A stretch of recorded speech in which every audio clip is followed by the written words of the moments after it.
right. Welcome to another episode of SiXFramesPodcast. Hey. Episode 6 of SiXFrames. Hey. Where we talk about anime, video games, pop culture, and how to clear your web browser so the FBI don't track you down.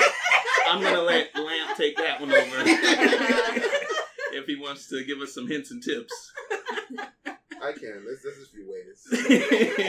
He does a poor job, though. Oh, boy. All right. We are on track, y'all. Let's do it. So starting off, we wanted to just do a quick intro of everybody that's here tonight. So leading the discussion, Jamal here. Leah. Zed, also known as Miles. Jacob. You got Lamp. Kevin. And Alexis. All right. Gang is here. So let's jump on into it, guys.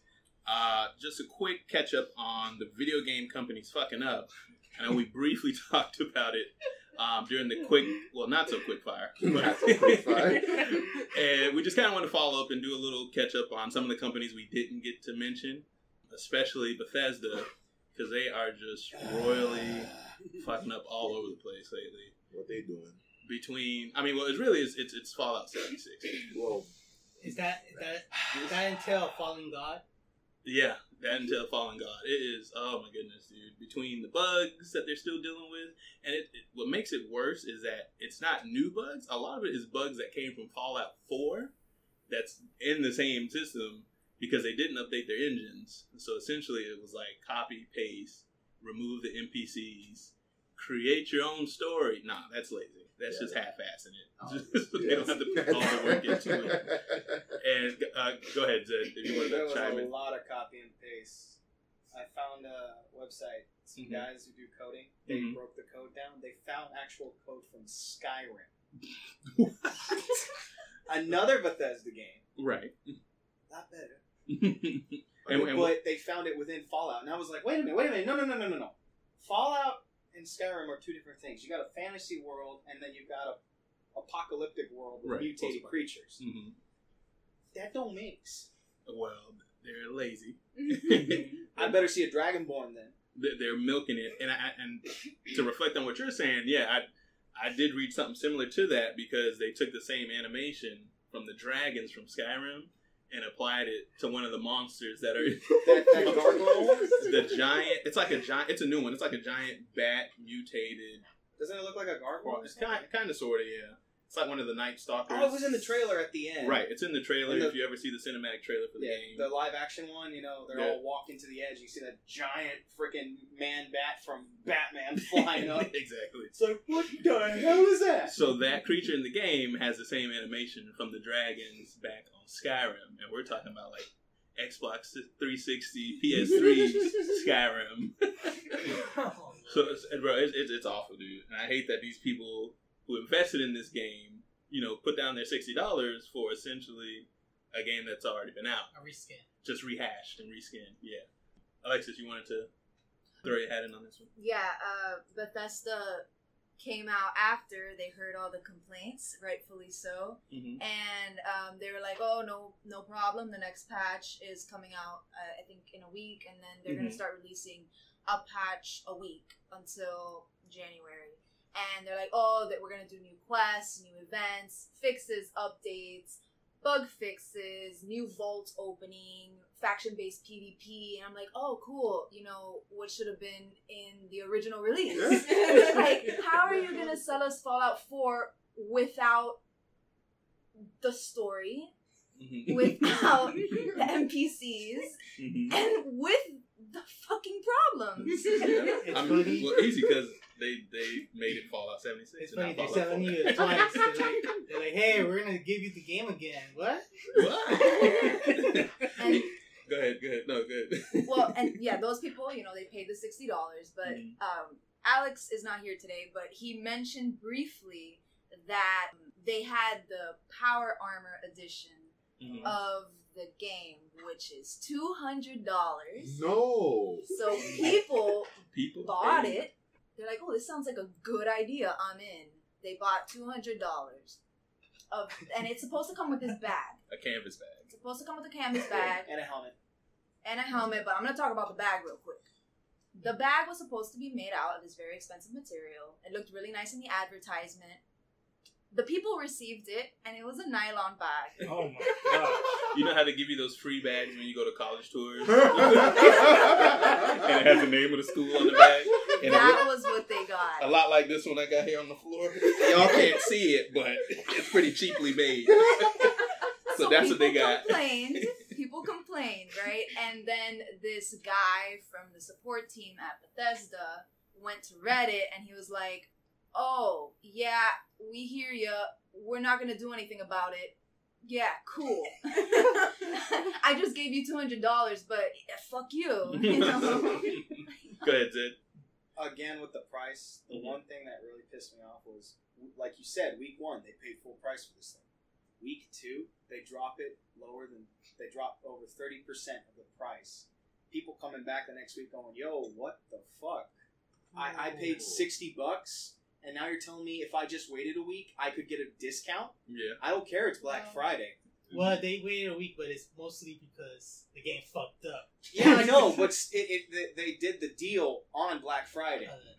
They did it right on Black Friday, so they were saying, "Oh, it's a special deal." Then they kept the price, So it never went and back fans were like, Wait, what? "We paid $60. Where's our reimbursement for that percentage?" I hate to victim blame, but they should have known better. See, this is why I wait on Bethesda games now. Yeah, you have to, dude. Like when Skyrim's coming out, I waited.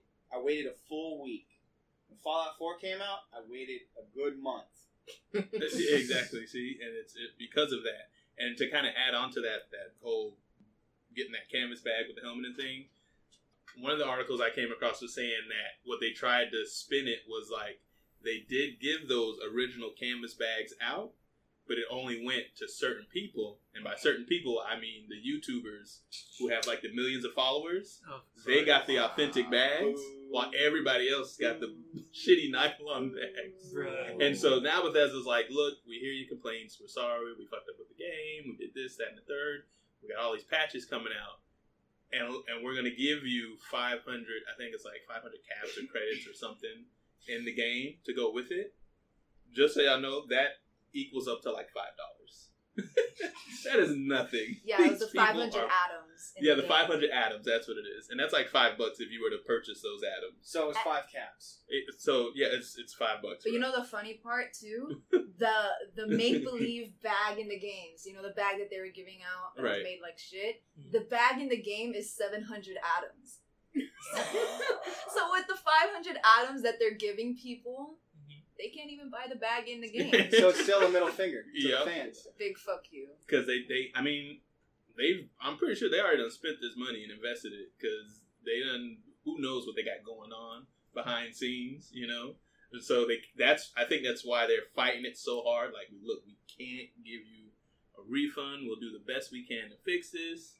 That money's good as gone. We can't give it back. So now we got to like turn around and find a way to make it better.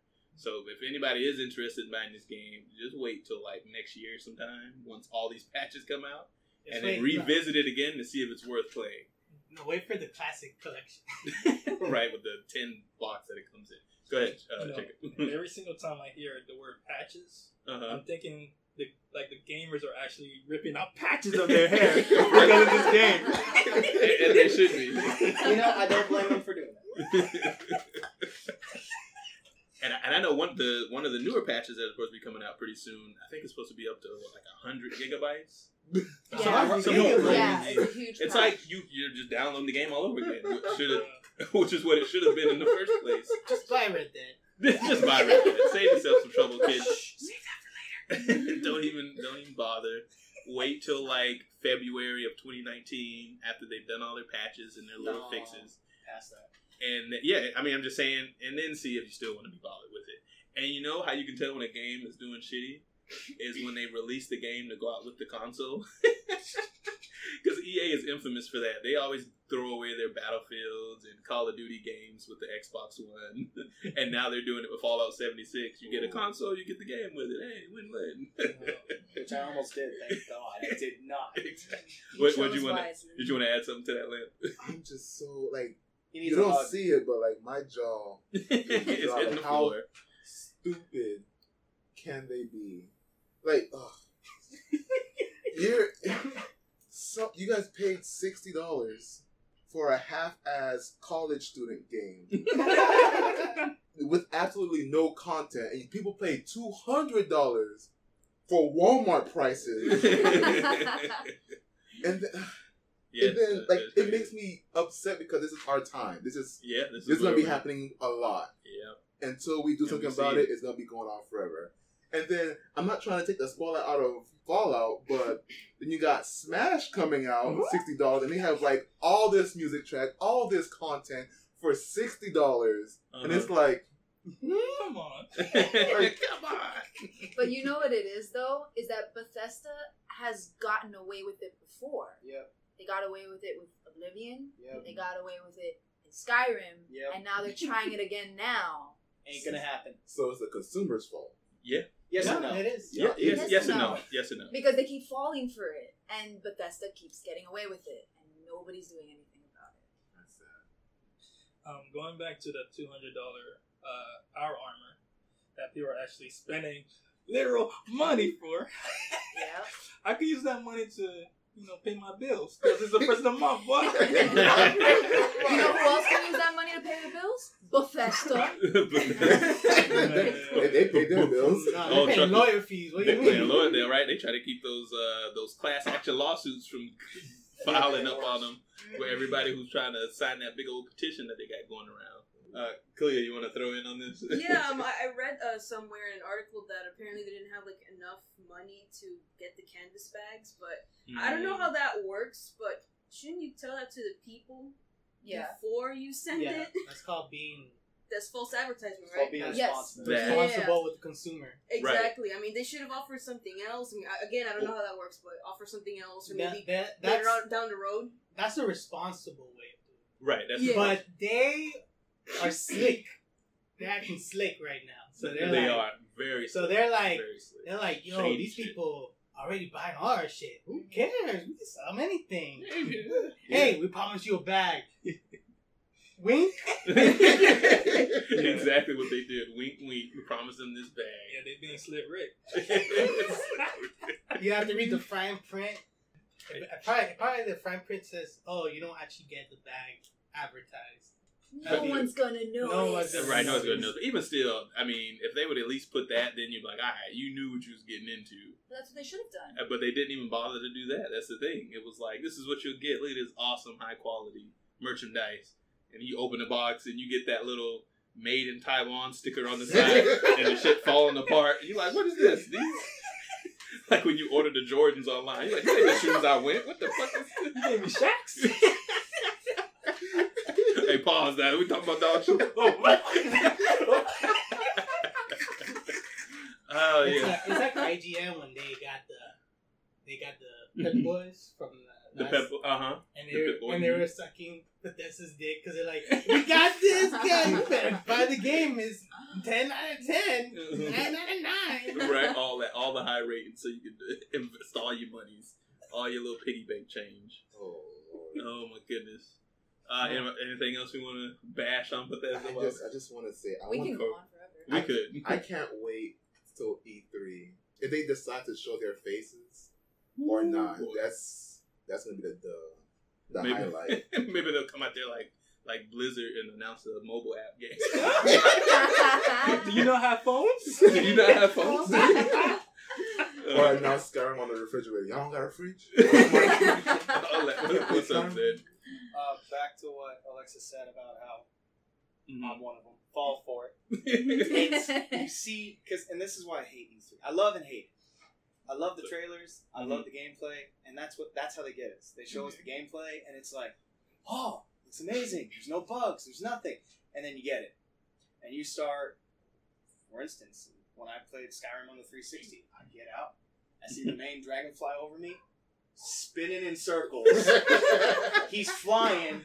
He goes straight up like T-pose. And he's spinning as he flies away. Physics, bro. Dominance. And like what is Top it? tier dragon. That YouTuber. The ballerina almost killed me today. Then the bitch spun away. Spun away. I was like, okay. But yeah, and still in in Fallout 4, like I've got it for the PS4, and it is a mod.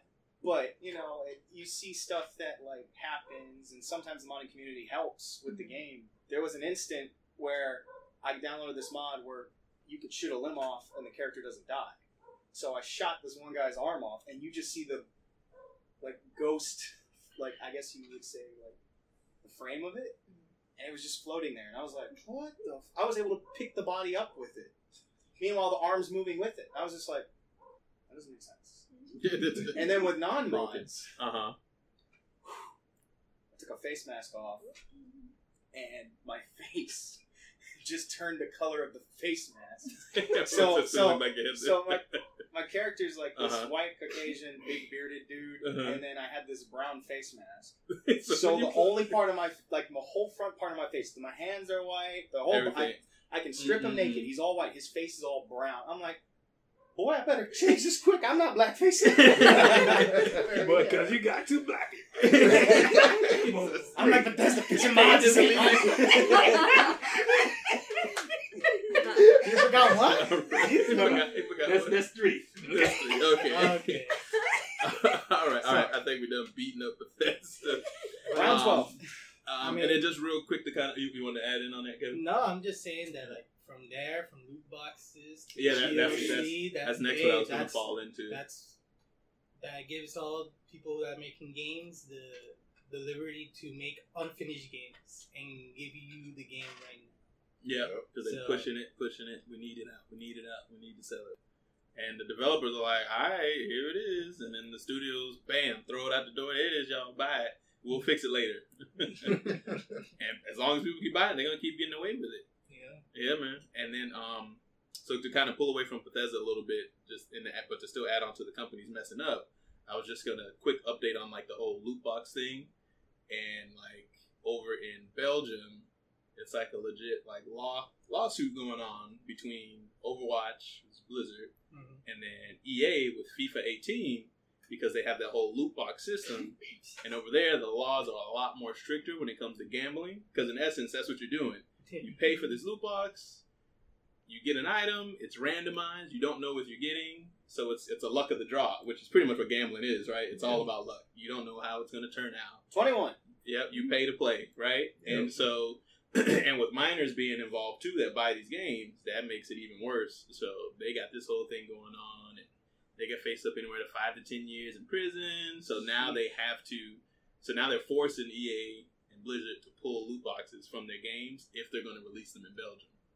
And since that's happening, now other countries are like, "Oh, shoot, they need to do the same for us too." Then, like, if that's the deal, like they need to just do it across the board and just totally do away with loot boxes. Yeah. Now, if you're buying an item, like get this gun, you pay $5 for it. Hey, that's on you. If you want to spend money for it, do it.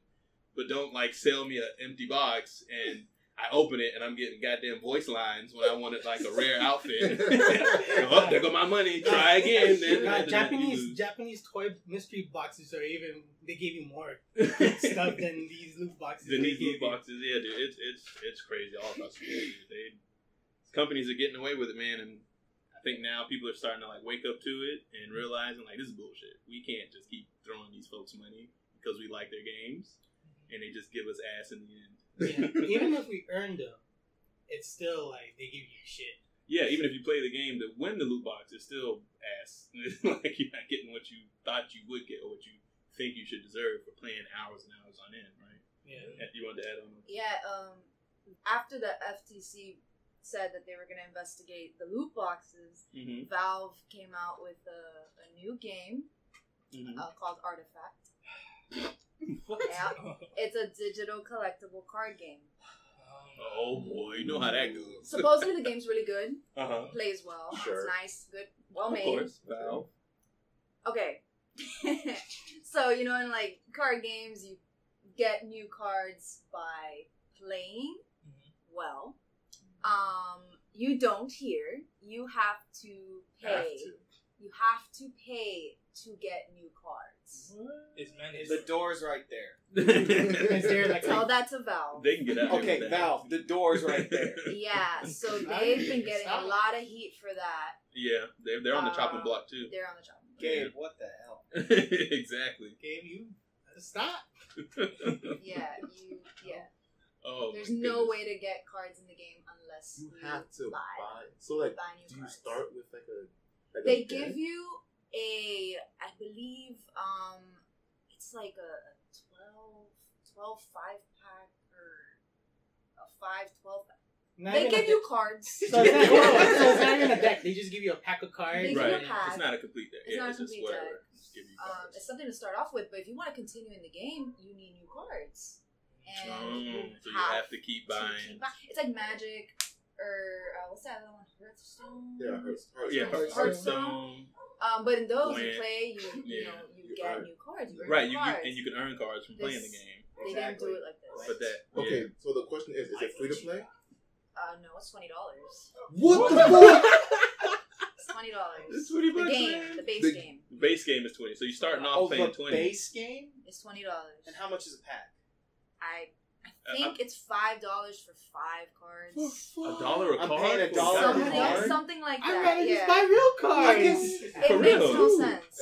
I can go to the comic shop down the street and buy a new set of cards separately for 75 cents to 25 cents. Yeah, we you telling me $1 a card? We get it, but people are still gonna buy it. I can get a pack of poker playing cards for like $2. And just roll it out like that. I ain't spending that. I could go to the corner store and buy me some snacks. Get out of here. You can pay your bills too. Right? You pay your bills. $5 go a long way. First of the month. $5 go a long way. With those struggle meals.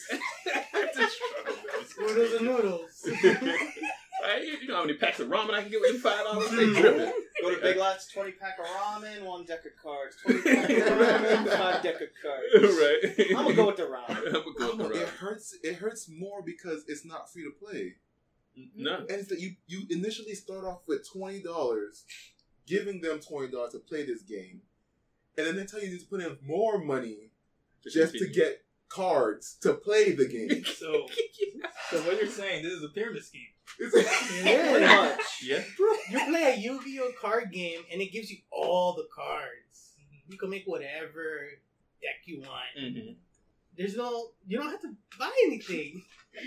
Ridiculous. A moment of silence for Valve.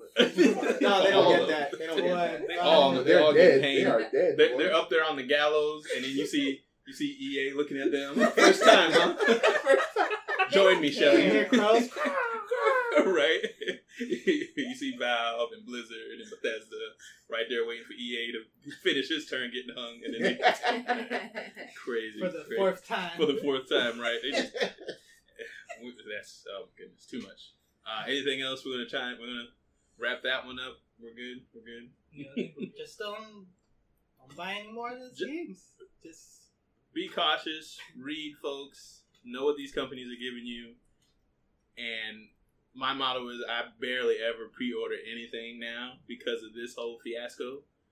I did pre-order Red Dead only because it's Rockstar and I know what I'm getting. But other than that, nah, I don't. Yeah. I didn't even pre-order Street Fighter. I love Street Fighter. And I was like, nah, I know what Capcom's been up to lately. Nope, not falling for it. And they put out that half-ass game, but that's a story for another day. What you wanted to throw in there for I just want topics? to say, and you can pre-order Smash Brothers. I'm just saying. Watching, you're going to get it. You're going to have one character. You want to get the rest of these characters? You got to pay $1. Yeah. Nah, they wouldn't do that. They ain't going to do that. Daddy Sakurai actually loves us. He kind of does. You gotta. When the DLC comes out, you get it's $1 for a character. What is it? Like no, the DLC. Well, we get it on track, but the DLC is like $6. But you get like stage, you get music, you get the character. Right, you get a whole bunch. Yeah, you get a whole. You get everything. Right. Okay. It makes it reasonable. It makes it worth the expense of buy it. Okay, gotcha. All right. Next on the list here, Alita Battle Angel. So anime turned into live action movie. Facepalm. And we've been seeing a lot of that lately. Oh yeah. But this one is like another big Hollywood blockbuster production, much like Ghost in the Shell. So Kevin, you're our anime expert. Yeah, and our Alita expert. What do you want to know about Alita? Well, I guess just real quick, kind of brief us on like what the story is. Alright, I don't want to spoil it because then it's probably gonna be in the movie. Uh-huh. Who knows? It's probably just they're gonna half-ass it in the middle, Right. which I kind of see already in the trailer. Mm-hmm. So Alita's a robot Mm-hmm. that's found by a doctor. Forgot his name, but he takes her in, builds her up, makes her like her daughter, whatever. Uh-huh. And then it's pretty much a story of her trying to grow up Okay. in this post-apocalyptic world where it's like us normal humans with like deformities and whatever, we live in the ground, like in the surface, and everybody who's rich and whatever, they live in cities in the sky. Oh, okay. They're tethered with like some crazy futuristic wires. So if you try to grab them, they'll cut you or something. Oh wow. Yeah, they really don't want anybody coming up there, right? Yeah. You stay down there, we up here, We upper up class, there. lower class. Gotcha. Pretty much. And Okay. so pretty much Alita, in the beginning of the story, she becomes a bounty hunter, and then halfway in the story, she like joins a game, and she's playing roller derby, where it's like she hits, what's that movie, Powerball, something like that.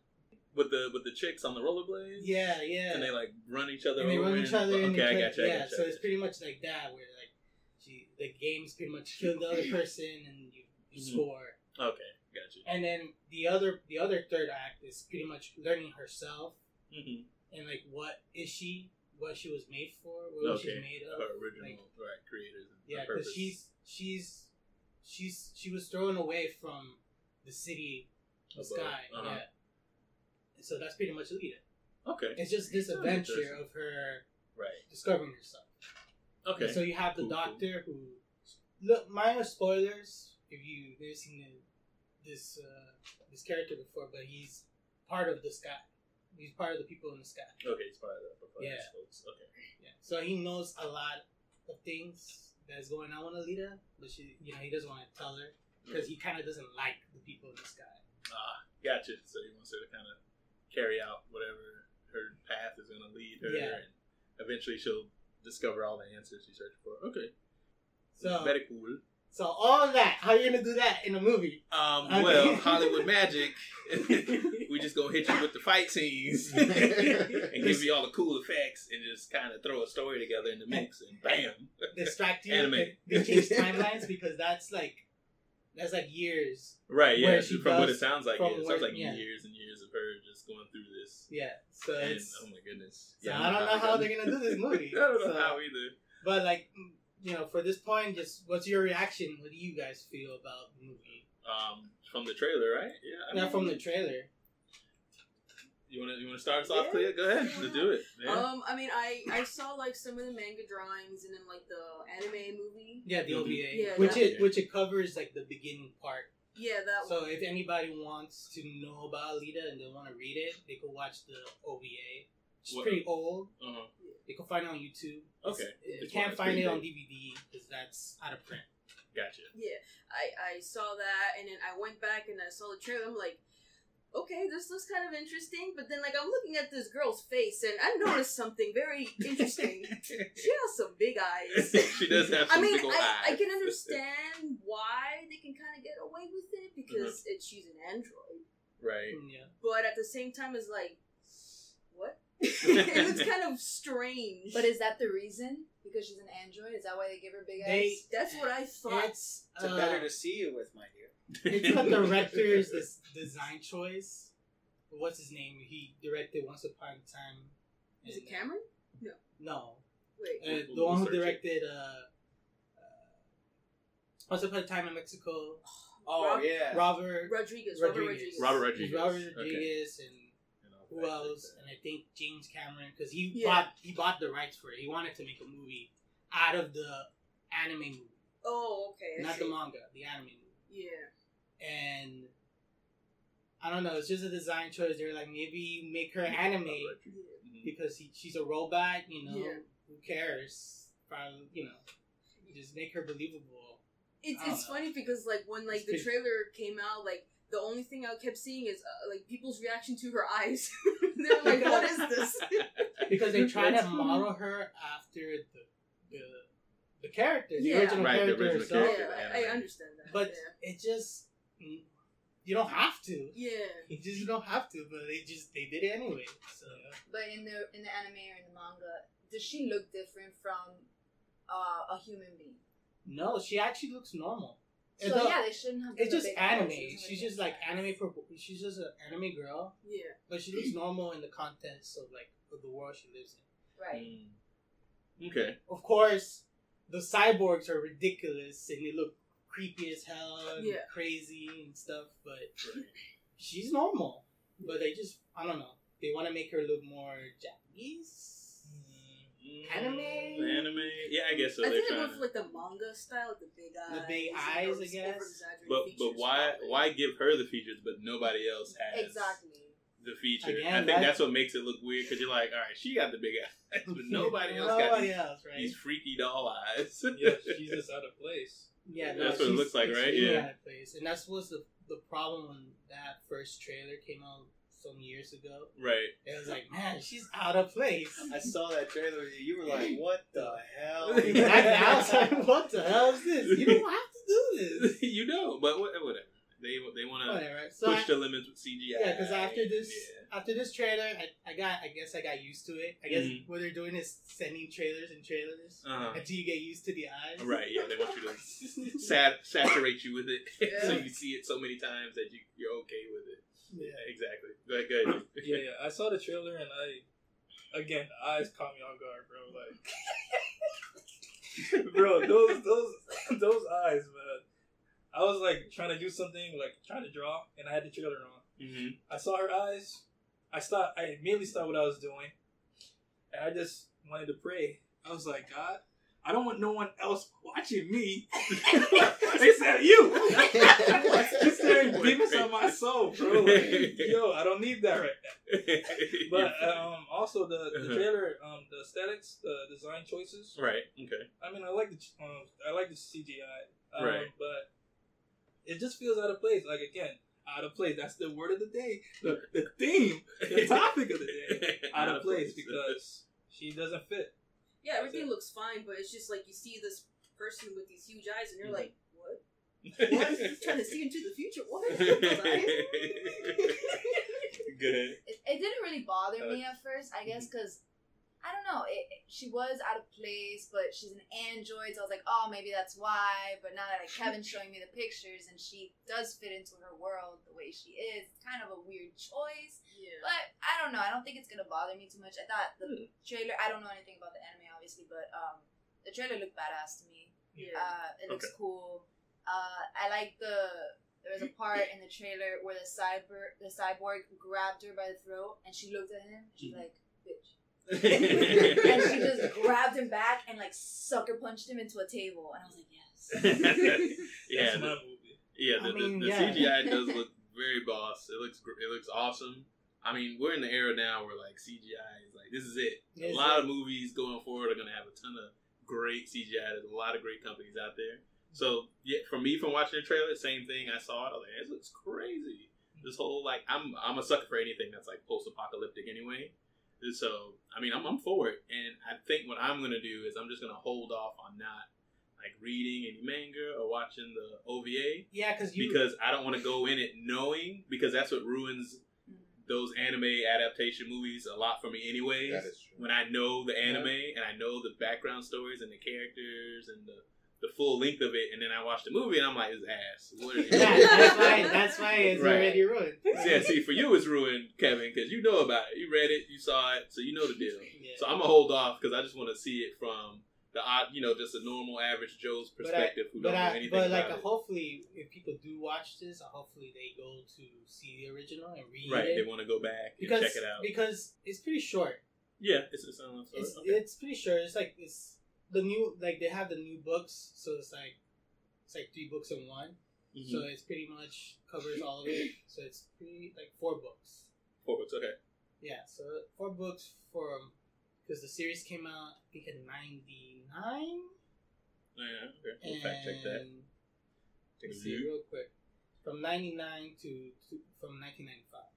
Okay. That's the original. And then there's another one called Battle, I forgot, and Angel something. Mm-hmm. Which is it's like a little continuation, but it's a little more nuanced. They put like new things, new adventures, stuff like that. Gotcha.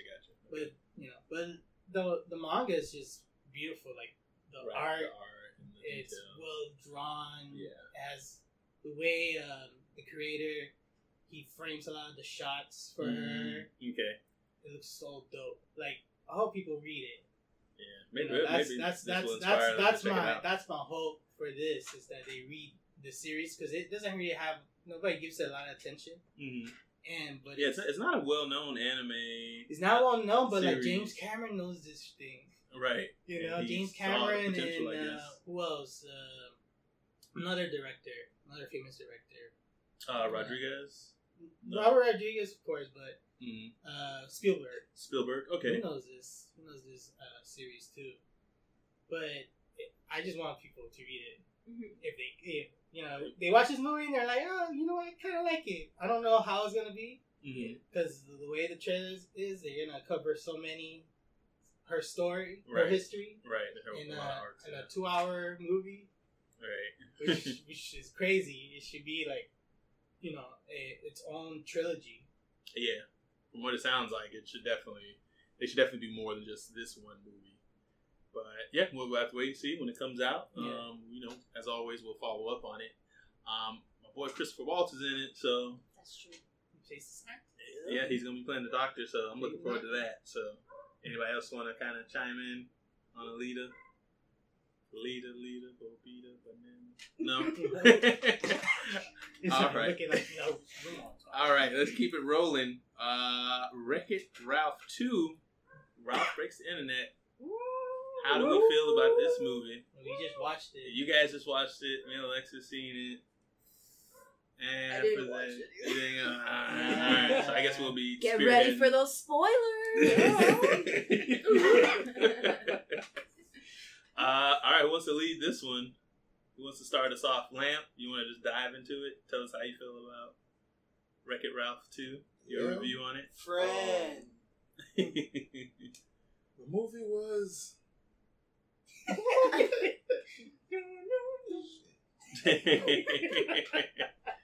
I mean, did you enjoy it? Yeah, of course. I liked it. It was... Oh boy, he's thinking. You don't know how to sum it up? I don't know how to sum it up just yet. Like I said, we just watched it. It's fresh in my head still. Okay. Like I know like the parts that I liked and the parts I didn't like. Mm-hmm. If there's anything I can say right now is that for me it's not better than the first one. I agree. It's not better for I definitely agree with that. Like, it's more focused on the friendship between Vanellope and Ralph, and like how they go explore the internet and all that stuff, and they like sort of like leave behind like the whole we're in a game aspect, like focus on the internet, which is fine, but like their video game character is in the internet, so it's like I want to see more of Fix It Felix and his wife, what her name? Calhoun, the Gears of War looking chick. Yeah, I want to see more of their relationship in the sequel with his kids. Yeah, right, with the kids in the house. We didn't get none of that. That should have been a big part of the movie. 15 kids. They got at least had like a little side story with it, right, or something like a little bit of back. They didn't even touch it. Yeah, very much so. That's pretty much it for the movie. Just there's a lot of cool little things, but they don't execute it, or they just miss it entirely. So pretty much miss opportunities that this movie had. Left and right. Yeah. Not that many though, because like a lot of the internet references they had, like they were nice, fun, and subtle. So it wasn't like a push to the face or a shove in the face. Like, yo, this is a product. Remember this? Y'all know about Facebook. Y'all know about the twits. Remember, it's pop culture and all that stuff. It's like, oh, it's there. Hey, look, there's that. And then, oh, there's that. And like, he makes this one comment, this funny comment, like, oh, we know where to get goggles. And he looks up, it's Google, and it's like, oh my God. And like, it's nice, it's cute, it's funny. It's just, it doesn't become more of what it should have been. Like, they hit some of the same notes. It's a little bit cliche, like in the middle parts. Yeah. They did add a few new elements, but they weren't like game changing. It just felt like another Disney sequel, if anything. If I have to put it like that, another Disney sequel. Yeah. Good, but not like not like the first. Not like the first.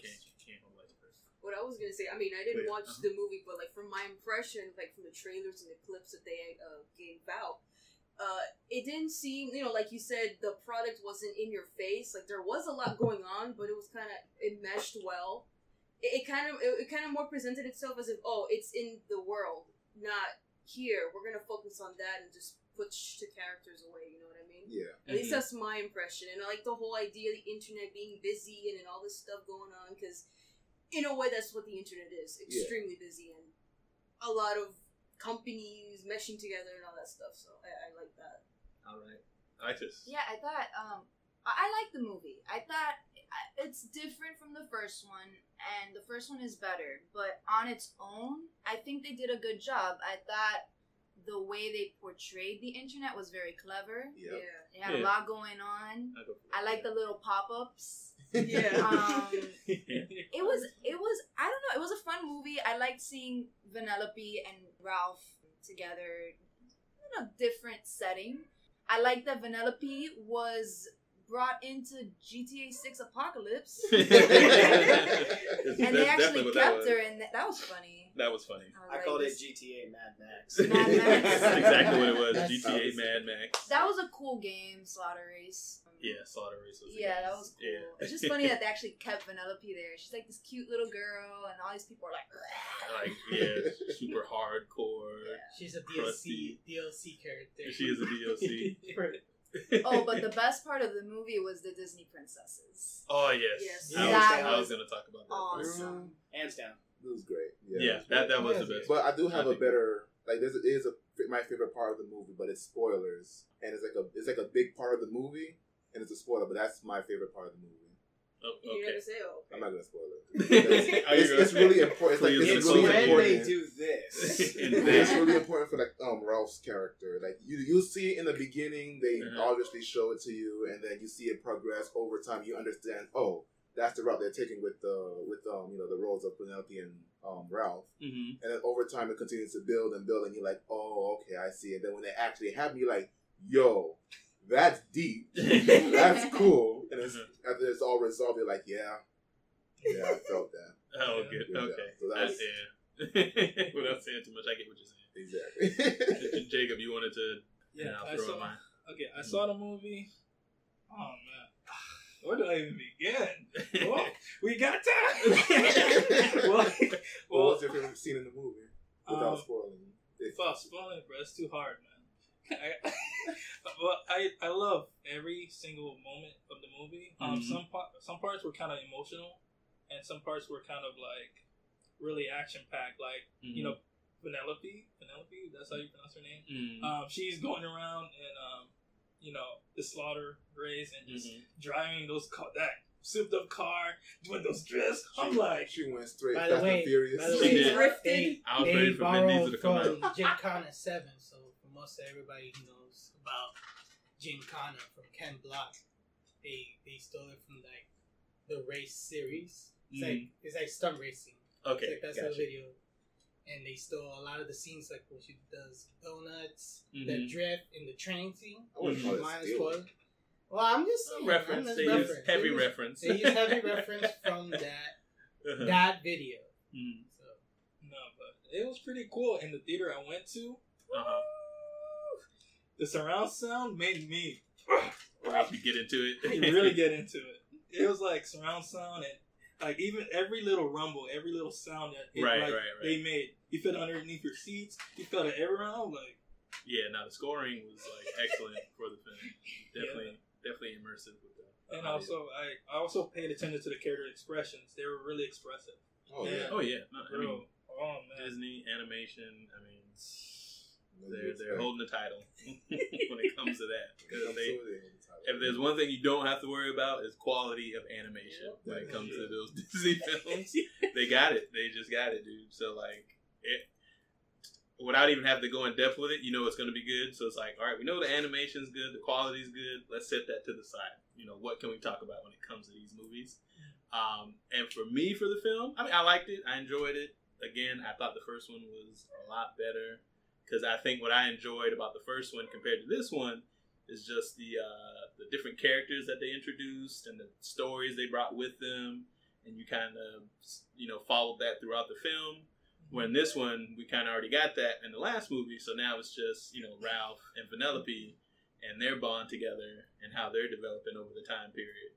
So I was kind of missing that from the first movie, and I also enjoyed, like, all the little cameo characters that didn't make it into this film. Yeah. And, like, I felt like we just got stuck with the same, like, 3 Street Fighter characters, Sonic, and...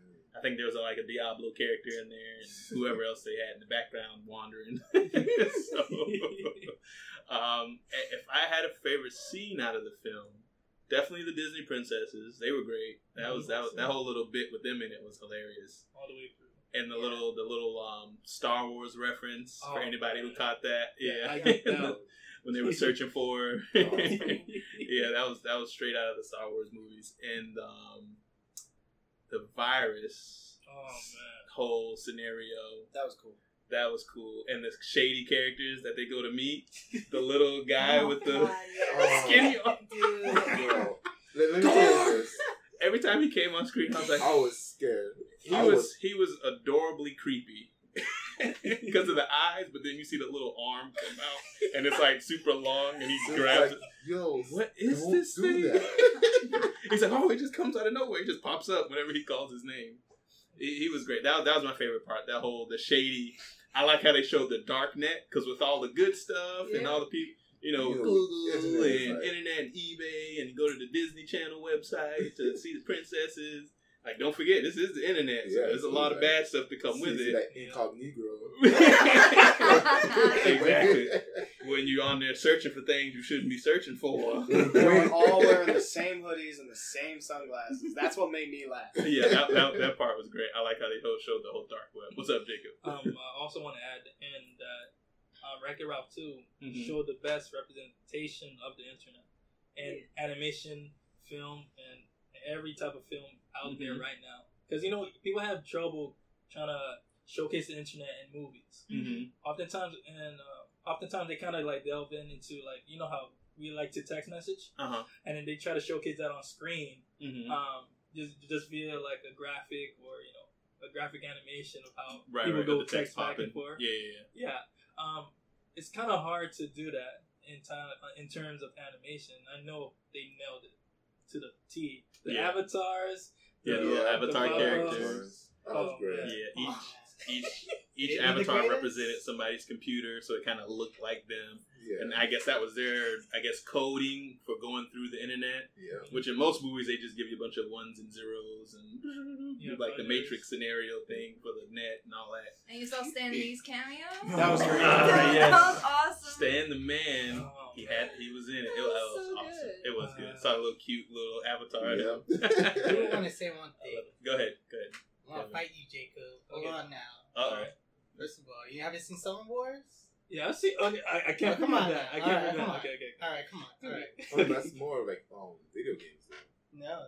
No, they actually. It's the internet. That's their avatar. That's their avatar. Yeah, that's right. Avatar. So for those listening, Summer Wars is an anime movie, and it's from the creators of Digimon, right? Or it's from the animation studio. No, it's the guy who created the Digimon movie. Okay, he did the Digimon movie. But he did the movie the girl who left through time. Okay. Okay, gotcha. He did that one. And Wolf Children and Boy and the Beast. And The Boy and the Beast. Yeah. Also great anime films. He did Summer Wars, and that movie is based on the internet and people's avatars battling. Yeah. So that's what Kevin preferred to. Saying that was good too. That was pretty awesome. Of course it's great, but the thing is, with Ralph is it's more internet based, and that one is just it's sort of limited to their the person, their little domain, that person. Yeah, because it's based on the person and then the internet. Yeah, so that's. So I'm not saying that it's which is better or whatever. No, I'm just saying that. Hold on, honorable mention. There's ones that do pretty good job. Yeah, good job. Summer Wars is definitely one of them for sure. I agree with that. I won't disagree. So if you guys had to give the movie a rating, oh man, that's what I was thinking of. Between 1 to 10, Alexis, what would you give it? I'd say 8. I thought it was good. I enjoyed it. I had fun. 8. Yeah, 8. Okay, Kevin, 8. I'll give it 8 because they could easily have done any other Disney movie and have a reveal evil bad cat. Okay. Not a spoiler, but they didn't have it anyway. So Right. They would have easily done like what other Disney movies have. Always done. One formula. That character like, I was evil the whole time. Right. Yeah, that's true. They could have easily done that. They could have easily gone that route with one of the characters. Which is what they did in the first Wreck-It Ralph. Remember? Exactly. The king of the Candyland, whatever her name was called. I know I'm terrible at this. King Candy. King Candy. Yeah. It's okay. He just glazed me. Exactly. They could have easily rehashed that. Right, story. and you're right. So that was definitely a smart move on their part to kind of switch it up by not giving you the generic bad guy scenario. So that was good. I agree with that. Lant, what do you give it? I mean, it's gonna be harsh, but I can give it like a 7.5. How come I That's gave you really petty. that? That's mad petty. No, well, You know what? I would agree with you. You know what? That was gonna be my score too. At least a It's 7.5. Don't get me wrong. Like, it's a great movie. When you go in, you sit down, you watch it.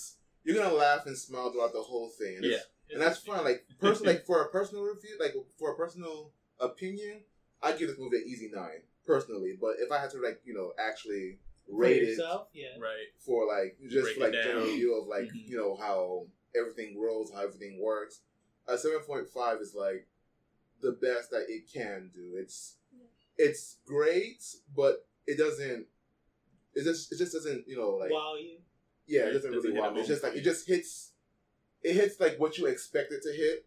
Yeah. And it's not like I've seen this coming a mile away. It's just like, oh yeah, of course they'll do that, or oh yeah, of course they'll do that. Oh yeah, of course they'll touch that too. Mm-hmm. It's just it's pretty generic. Fun but generic. That's all it is. Gotcha. Jacob.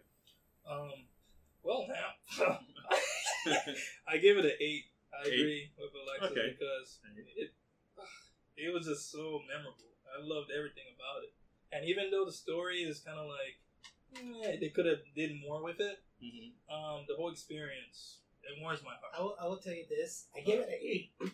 Sorry, because I'm still sick. It's okay. Feeling better. I gave it an 8, but when they went through and they started showing some stuff, no spoilers at the end, and then at the end, the credits, and I was like, yeah, okay, yeah, 7. I think it is 7. I think the post credits were awesome. The post credits was amazing. They're it was great. The best thing ever. They're great, but it kind of, to me, it kind of took a little bit off because it's like it kind of outdates itself a little bit because a lot of the reference are dating. Yeah. So it's just for very me true. when they keep they're adding on to it. That's when I feel like it's a 7. Okay. And then now, Zed, did you saw the film? Yeah, I saw it. So what do you? I didn't even get to ask you. What was your favorite scene, and then what do you rate it? Favorite scene? That's hard. I think was when she was driving it was a Ferrari. The car. What was the girl's name?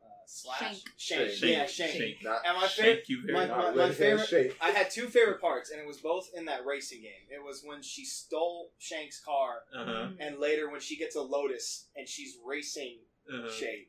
Yeah. So I was like, oh man, this is cool. But what do you rate it? I give it a 5. A 5. Harsh. Oh, that's What? Don't listen to him. Let me explain. He gives it a hard 5. You give it a C+. That's all Down we there. did. Go ahead. I felt like it was good, yes, but it felt like it could have been a straight to DVD release. It didn't feel theater. It did not feel theater worthy. It really did not feel theater worthy. I agree with you on that. It didn't feel. It was like, was it great? Yes. What? Was it a? Hold on. I agree with you. It does feel like it needed more time. There's some things that has to be developed. Right. I felt like they were milking a certain scene. It was no. Not get me wrong. The movie is great. I still give it I give it an 8 because I did enjoy it. Okay. But I give it a 7 because when I tell you they added more things to it, especially towards the end when you're expecting what's going to happen, right? Right. That really lowered it for me because it's like you're just padding it for padding, and so that's what I felt. But what I could understand why. Yeah, let me explain. Critically, I give it a 5. Personally, I give it like a 6.5 or a 7. because it did make me laugh. It did have a good story. It did have a good ending. But I felt like they focused too much on like the cameos of companies and references, which I understand you got to do that for that type of theme of a movie. But I felt like they focused too much on it. There was a certain scene. It was like the YouTube, and I felt like they milked that scene forever. But I think they had to. It's the internet. They could have slimmed that down just a little bit, and I felt like it would have been. And they could have probably thrown something else in there, and I felt like it would have been better. I don't know. I have to disagree with you a little bit on that one because it sort of was an important key to the story to progress it. I don't think they milked it, but I think they had a good amount of time on it because it wasn't just like, oh, I'm here. We're gonna keep doing this. We're gonna keep adding. I thought they was gonna keep going too, but they actually stopped at a point. And when they stopped, it was like, okay, they're done with it, and they moved on and never returned to it again. And it's like, all right, that's the end of the scene. So it did go on for a long time, but I think the time was worth it. Okay, cool. I would like to throw out there was a God of War reference in there. Apparently, I was the only one who saw it.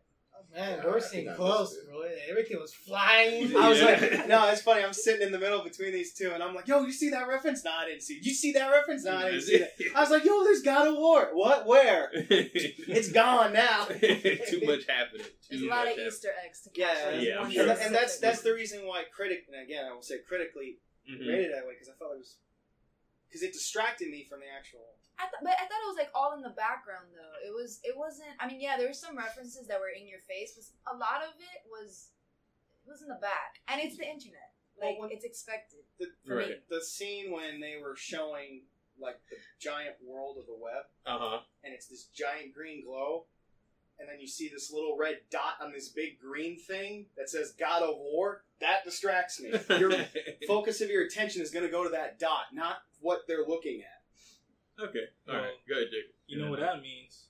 Just go to YouTube, Google, type in Wreck-It Ralph 2 Easter eggs. To make it easier. All right. So, somebody already got it. It's going to be a 10-hour video. I know, right? And I felt like Sonic had too many lines. So Sonic had too many. You shouldn't even be there in the first place, honestly. Nah, it is what it is.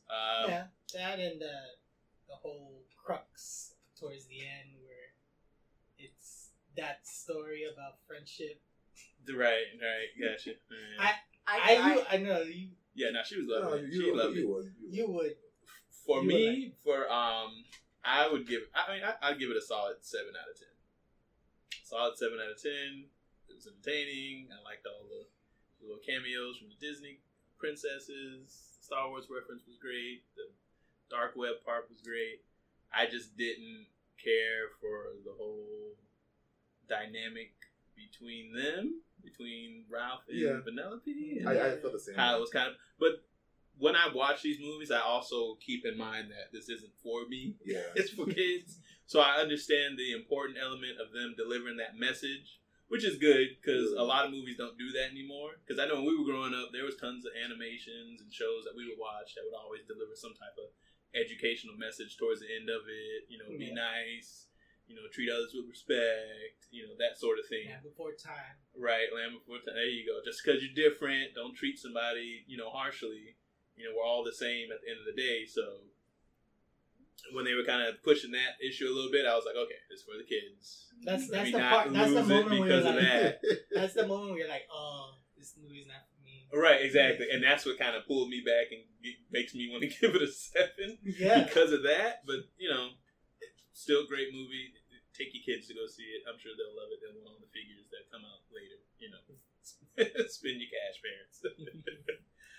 Anything else anybody want to add on Wreck-It Ralph? I think we pretty much covered it. Yeah. All right, we're gonna keep it in motion with my man Jojo. Jojo Every time I close my eyes, I wake up feeling so horny. Jojo Part 5, yo son. For anybody who loves 90s R&B and anime, watch this show. Goddamn. When Kevin showed me the end credits, I was losing. I was like, are you serious? I was like, nah, somebody edited this. I pulled it up on Crunchyroll and watched the first episode of the season, And like as soon as the end credits started playing, I was like, he was serious. They're legit playing Jodeci, freaking you at the end of this anime. Oh man, it was fantastic too. But the show itself is great. I mean, I haven't been as persistent with following the JoJo story. I saw the first 3 seasons, and then I skipped the other one, and then I came back and tried to catch up. But then when this one came out, and it follows Giorno. I'll let Kevin give you a little backstory on him. But is he Italian?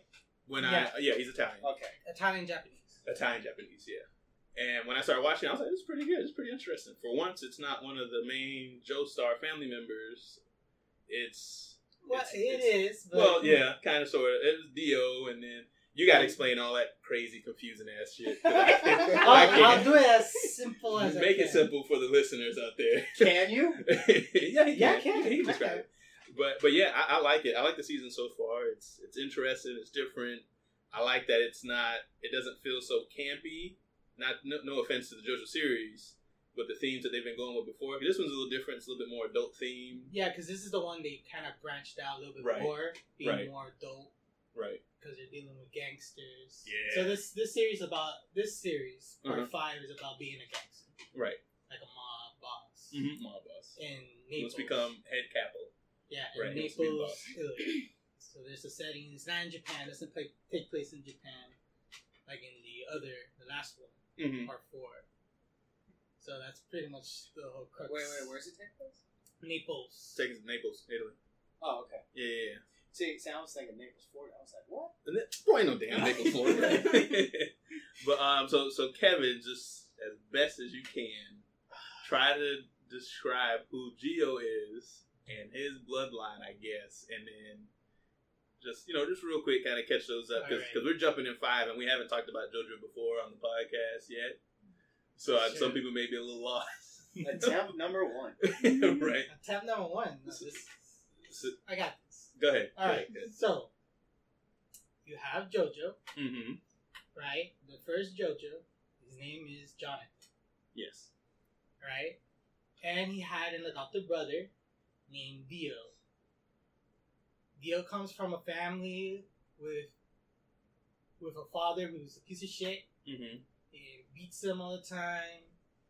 He calls him a good for nothing, whatever.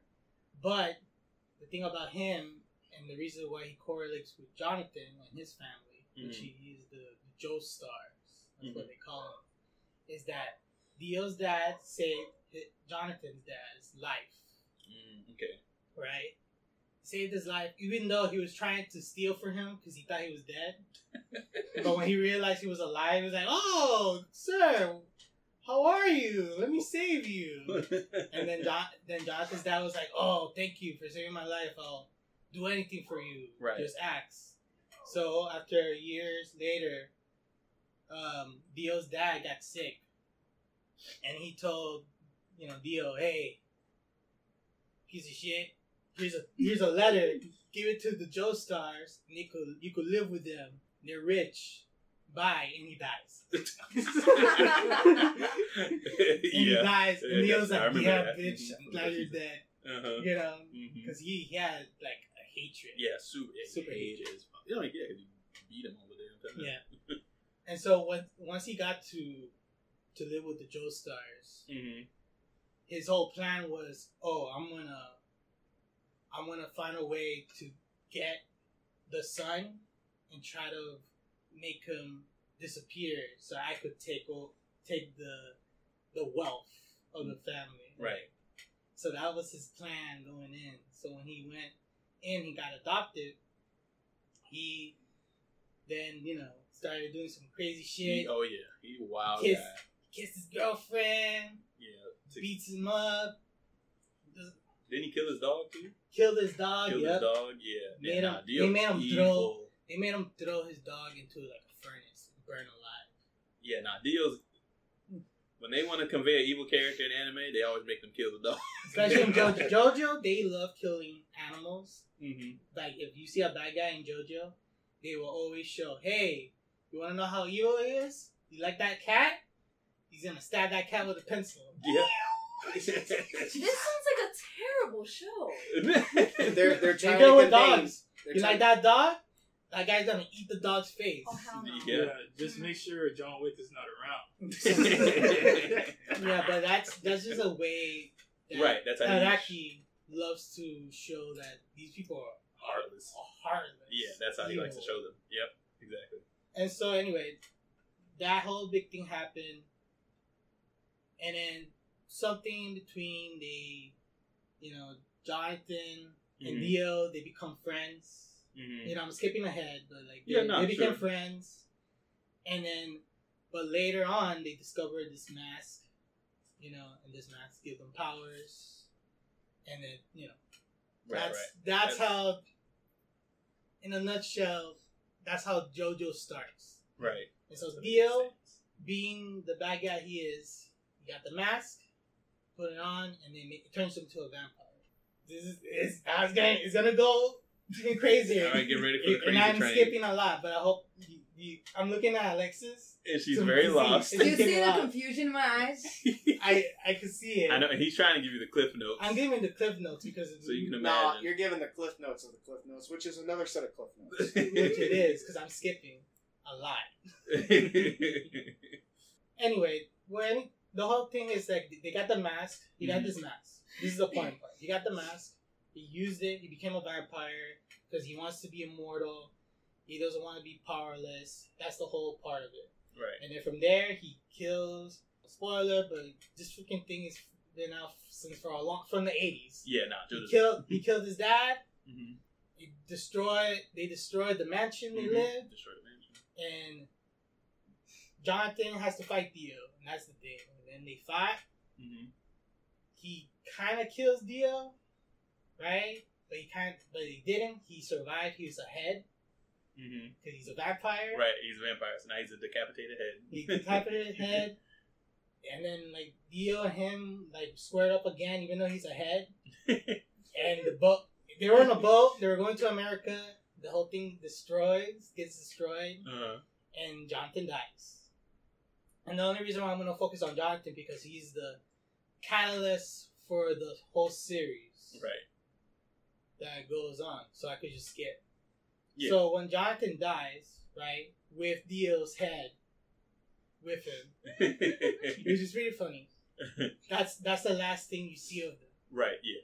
And then, so then other family members continue living and they fight vampire people with masks, like Dio. So that was the whole thing until later on, Dio came back. And he came back by taking the body of Jonathan. So that's Dio. Alright? He came back in the body of the Joestars. Mm-hmm. And so, with part 5, right. I'm going to skip again with part 5. Please do. So, with part, the character, Jordan, is Dio's son, who's basically Jonathan's son. Right. So he carries the bloodline of like the evil vampire people, plus the Joestar. Okay. So out of all that confusing shit, we go to his son in the future. Right. We skip up to his son, Dio, who wants to become a gangster. A gangster. He wants to become head. He wants to be a gangster to get rid of. Oh, what? No. A whole card game. Wrong. Okay, Kevin, started, please. No, but he wants to be a gangster to get rid of drugs because he doesn't like how they're messing up the people in his community. Right. And that's pretty much the whole story. It's very basic. Yeah. It's him trying to overthrow the big boss just to get, save his little territory. Right, save his territory. But it's the journey. So what JoJo is, it's the journey, not the destination will always tell you. They'll tell you, we're going to do this and this. Right. It's the journey of JoJo. Like, how the fuck they going to do this? Right. With these characters that do a bunch of crazy shit. Right, have a bunch of wild abilities. And that's what makes it so bizarre. JoJo's bizarre adventure. That's what makes it so bizarre. Is the journey to get from point A to point B. And there's a lot of wild shit in between. Yeah. So the journal is the son of Dio and some woman that we never knew. Yeah, some she's from Japan, but she's like bad. She's super awful lady. Awful mother. Mm-hmm. She remarries with this dude who was also terrible. Beat the kid. Abused them. Yeah. He almost felt the same road as his dad. He almost fell in that same category, but he met someone, a gangster, who said, "Hey, thank you," because he saved that gangster's life, right? And the gangster showed him like respect by protecting him, right? By telling his dad to stop beating on him, the bullies to stop beating on him, right? Everybody to be nice to him. Everybody respect him. And because of that, he was like, I want to be a gangster. If this is the treatment I get because this gangster was able to go around the town and be like, hey, leave this kid alone. He's with me. I'm taking care of him. Like, I want to have that role so that way I can have that same authority to protect other people. And that's what kind of drives him to want to become a gangster. I know it sounds crazy because it's like he's doing it for all like the wrong reasons, I guess, to become a gangster. But, I guess that's like the silver lining. He wants to be a good guy. Gangster. That makes sense. I'm a good guy. He's a good guy, gangster. Yeah. And now with the JoJo series too, they always have a theme as far as like a record or an artist or a particular song. So a lot of their characters are named after artists or a song or anything like that. So that's the whole reason with JoJo and how it's so fascinating because it's so hard to license it because copyright. Right. Always been copyright. Yeah, that's always the issue. Like this series in particular was about to come here in the States as a video game for PlayStation 2. Mm-hmm. But the thing is, the title of the series is JoJo Part 5 Golden Experience, which is a Prince song. Mm-hmm. And Prince said yes at the beginning, and then later on he said no. Mm-hmm. And they never released it because of that. Right. Because licensing didn't agree to it. And it also changed a lot of the music in the show. Which is why we don't get the Prince song at the end that it was supposed to be. Instead, we get R&B Jodeci Freaking You, which is a very sexual song. And I don't know, it's just great. I laugh every time I watch the end credits and see those anime characters on there. I was like, boy, do Japan even know what they picked out? Do they know this is way out of place? Let me tell you, I just enjoy it. A lot of the characters and their powers, like the what's his name from the last episode? Mm-hmm. Do you know what his their abilities? They're called Stan. Mm-hmm. So it's like another like a persona that comes out. Mm-hmm. But they have names of popular bands or type of song. Do you know what that one's called? I forgot. In the subtitles, it's called Little Bomber. Mm-hmm. But in Japan and in Japanese, and you can clearly hear it when he says it because it's in English. He says Aerosmith.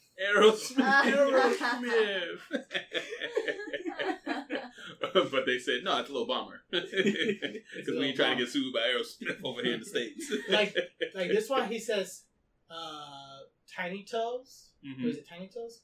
But it's little feet. Little feet. Little feet. Gotcha. Yeah.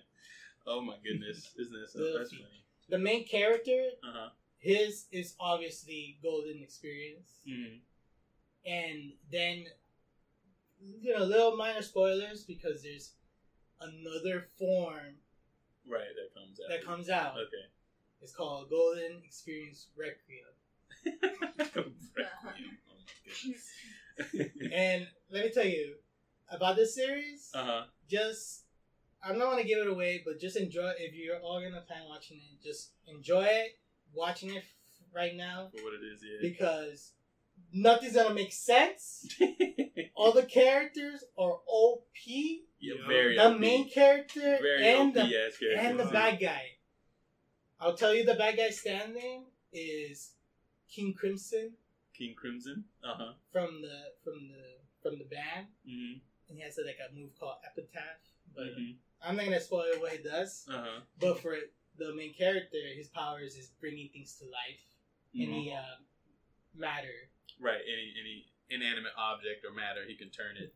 He turned it into life. So like he can take this cup on the table here, and he can make it like a frog or a fly or a tree.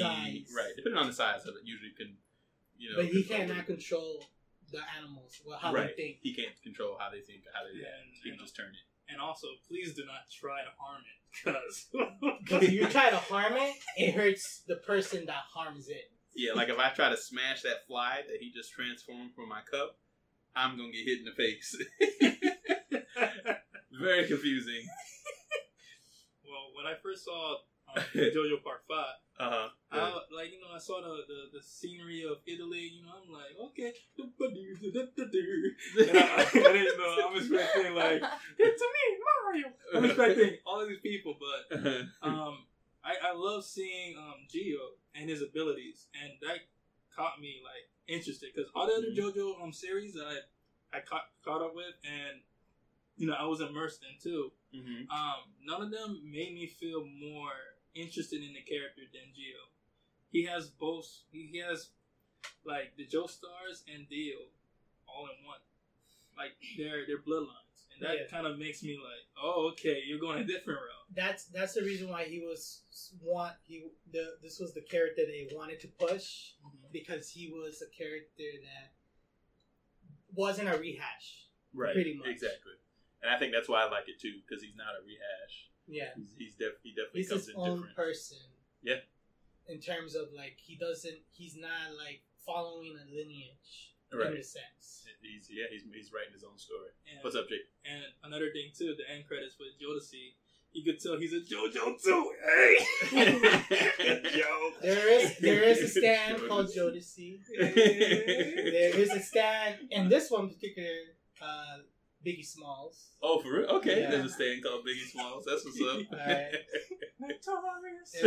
That Iggy Pop. Iggy Pop. Holy shit, there's a lot, man.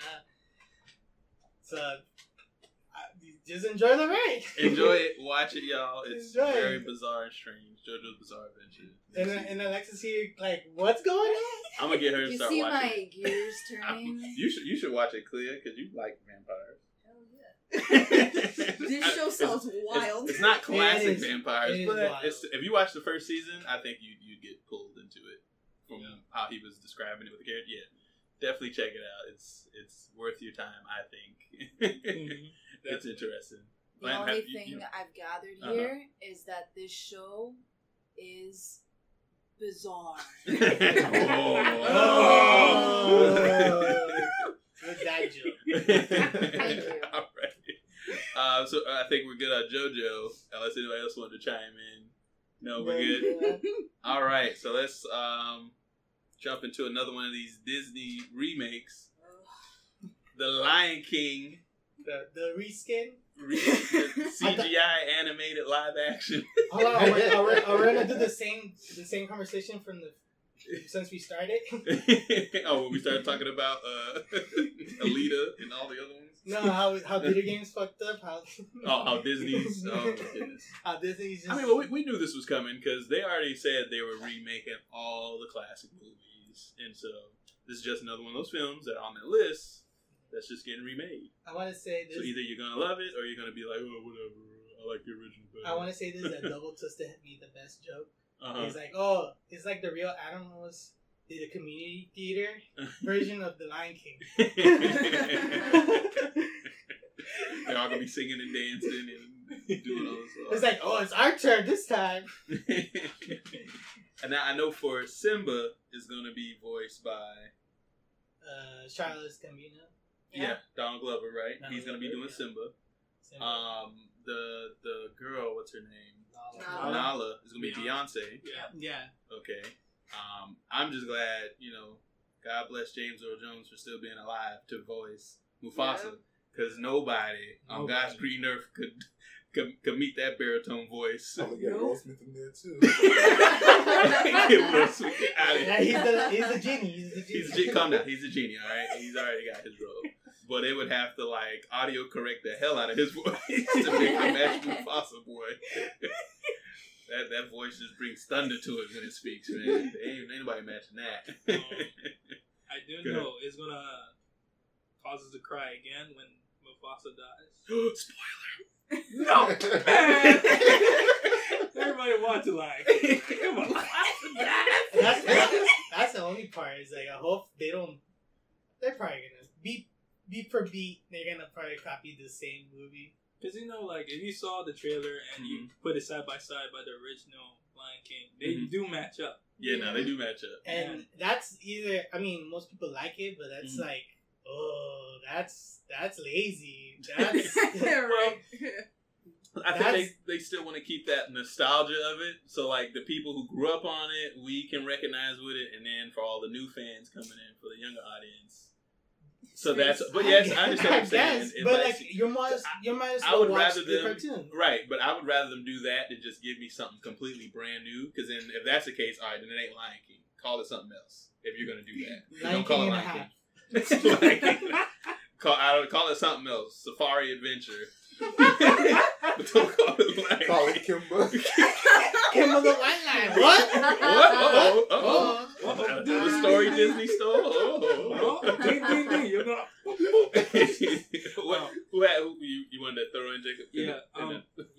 When this trailer came out. Okay, so one of the animators who worked on the Lion King and Mulan, and back then. His name is Tom Bancroft, and he has a twin brother. I forgot his name, but Bancroft, his last name. Twin Bancroft.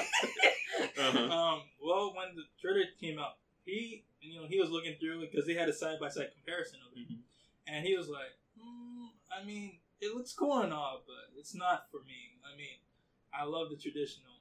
Right, traditional 2D animation, of course. And people were kind of attacking him in the comments. They were like, "Man, what are you talking about? You worked on Lion King. You should like the CGI movie." Right. And it's just pretty much like everyone has their kind of like ideas about what is live action, what is CGI. Because of course, when you look at it, it looks live action, but we all know it's CGI. Right, we know it's CGI. It ain't real. But I think it's not. There ain't no baboon holding a cub over a mountain.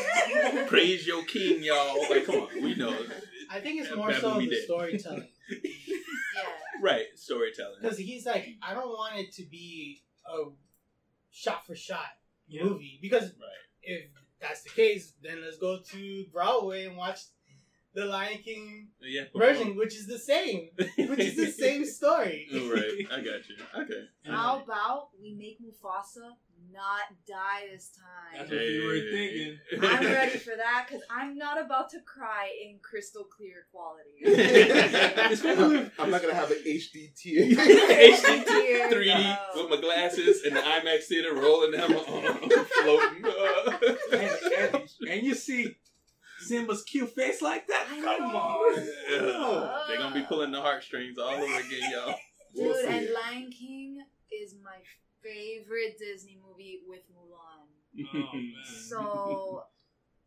So, I know I'm going to cry. Yeah, I'm just wondering, sorry to cut you off, I'm just wondering, like, they don't fuck up the songs today? Bruh, that's because, like, look, I love Childish. I am worried about I love Childish Gambino, but, like, it's like, I hope they don't rap. Like, if they start rapping, I'm sorry. We're leaving the theater. We're leaving. We're getting up. We're getting up. And we're like, nope. This is the pride, like, I never been in that. This is the pride, like. This is the pride, like, Or like, with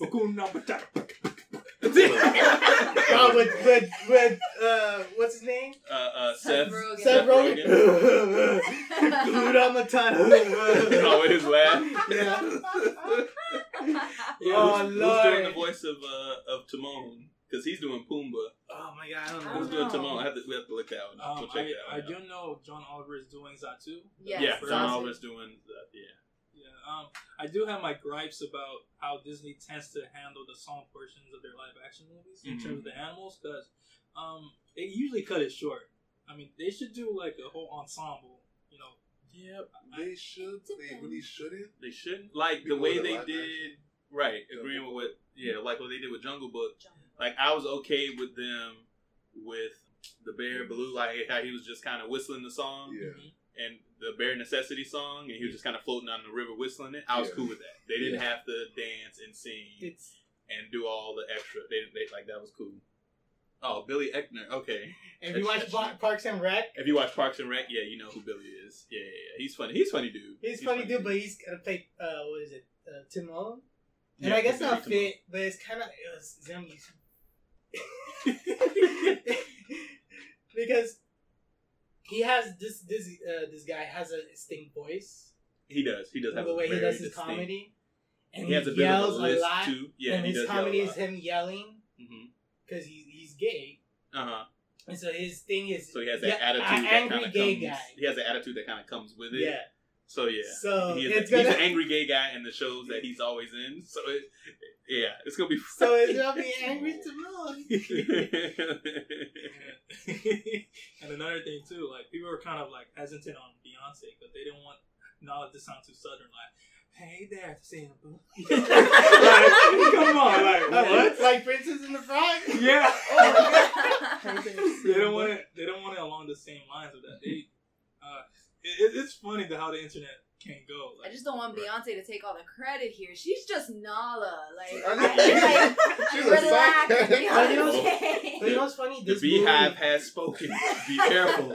Y'all know how the Beyonce fans are. But you know what's funny is that this movie is like putting their stock on people that are voicing it. That's not like really, before. Right. Because there's established actors. You know, they are. You still have all these people from the first movie doing this one, but now they're advertising. Yeah. Guess who's voicing this? This is voicing that, instead of giving more of the mood like in the old trailers of Lion King. I mean, I'm gonna stick with my original stance. You never remake the original. I mean, I don't know how this is gonna turn out, and like you said, the same thing with the music. I don't know how that's gonna turn out either. It's gonna be a little bit out there if they decide to actually add those little dance numbers and all the flair, but I don't know. I think the reason they don't do it though is because it'll look really weird live action. Yeah, because 2D you can get away with it. 2D because you can exaggerate the moves and the dances. With the CGI, and if they're trying to make the anatomy and the muscular structure of the animal, and now you're trying to make them stretch and dance and do poses, then it's gonna be too much. That doesn't mean they're not gonna try. But I better hear some Circle of Life. I better hear. I'm sure they'll do Circle of Life.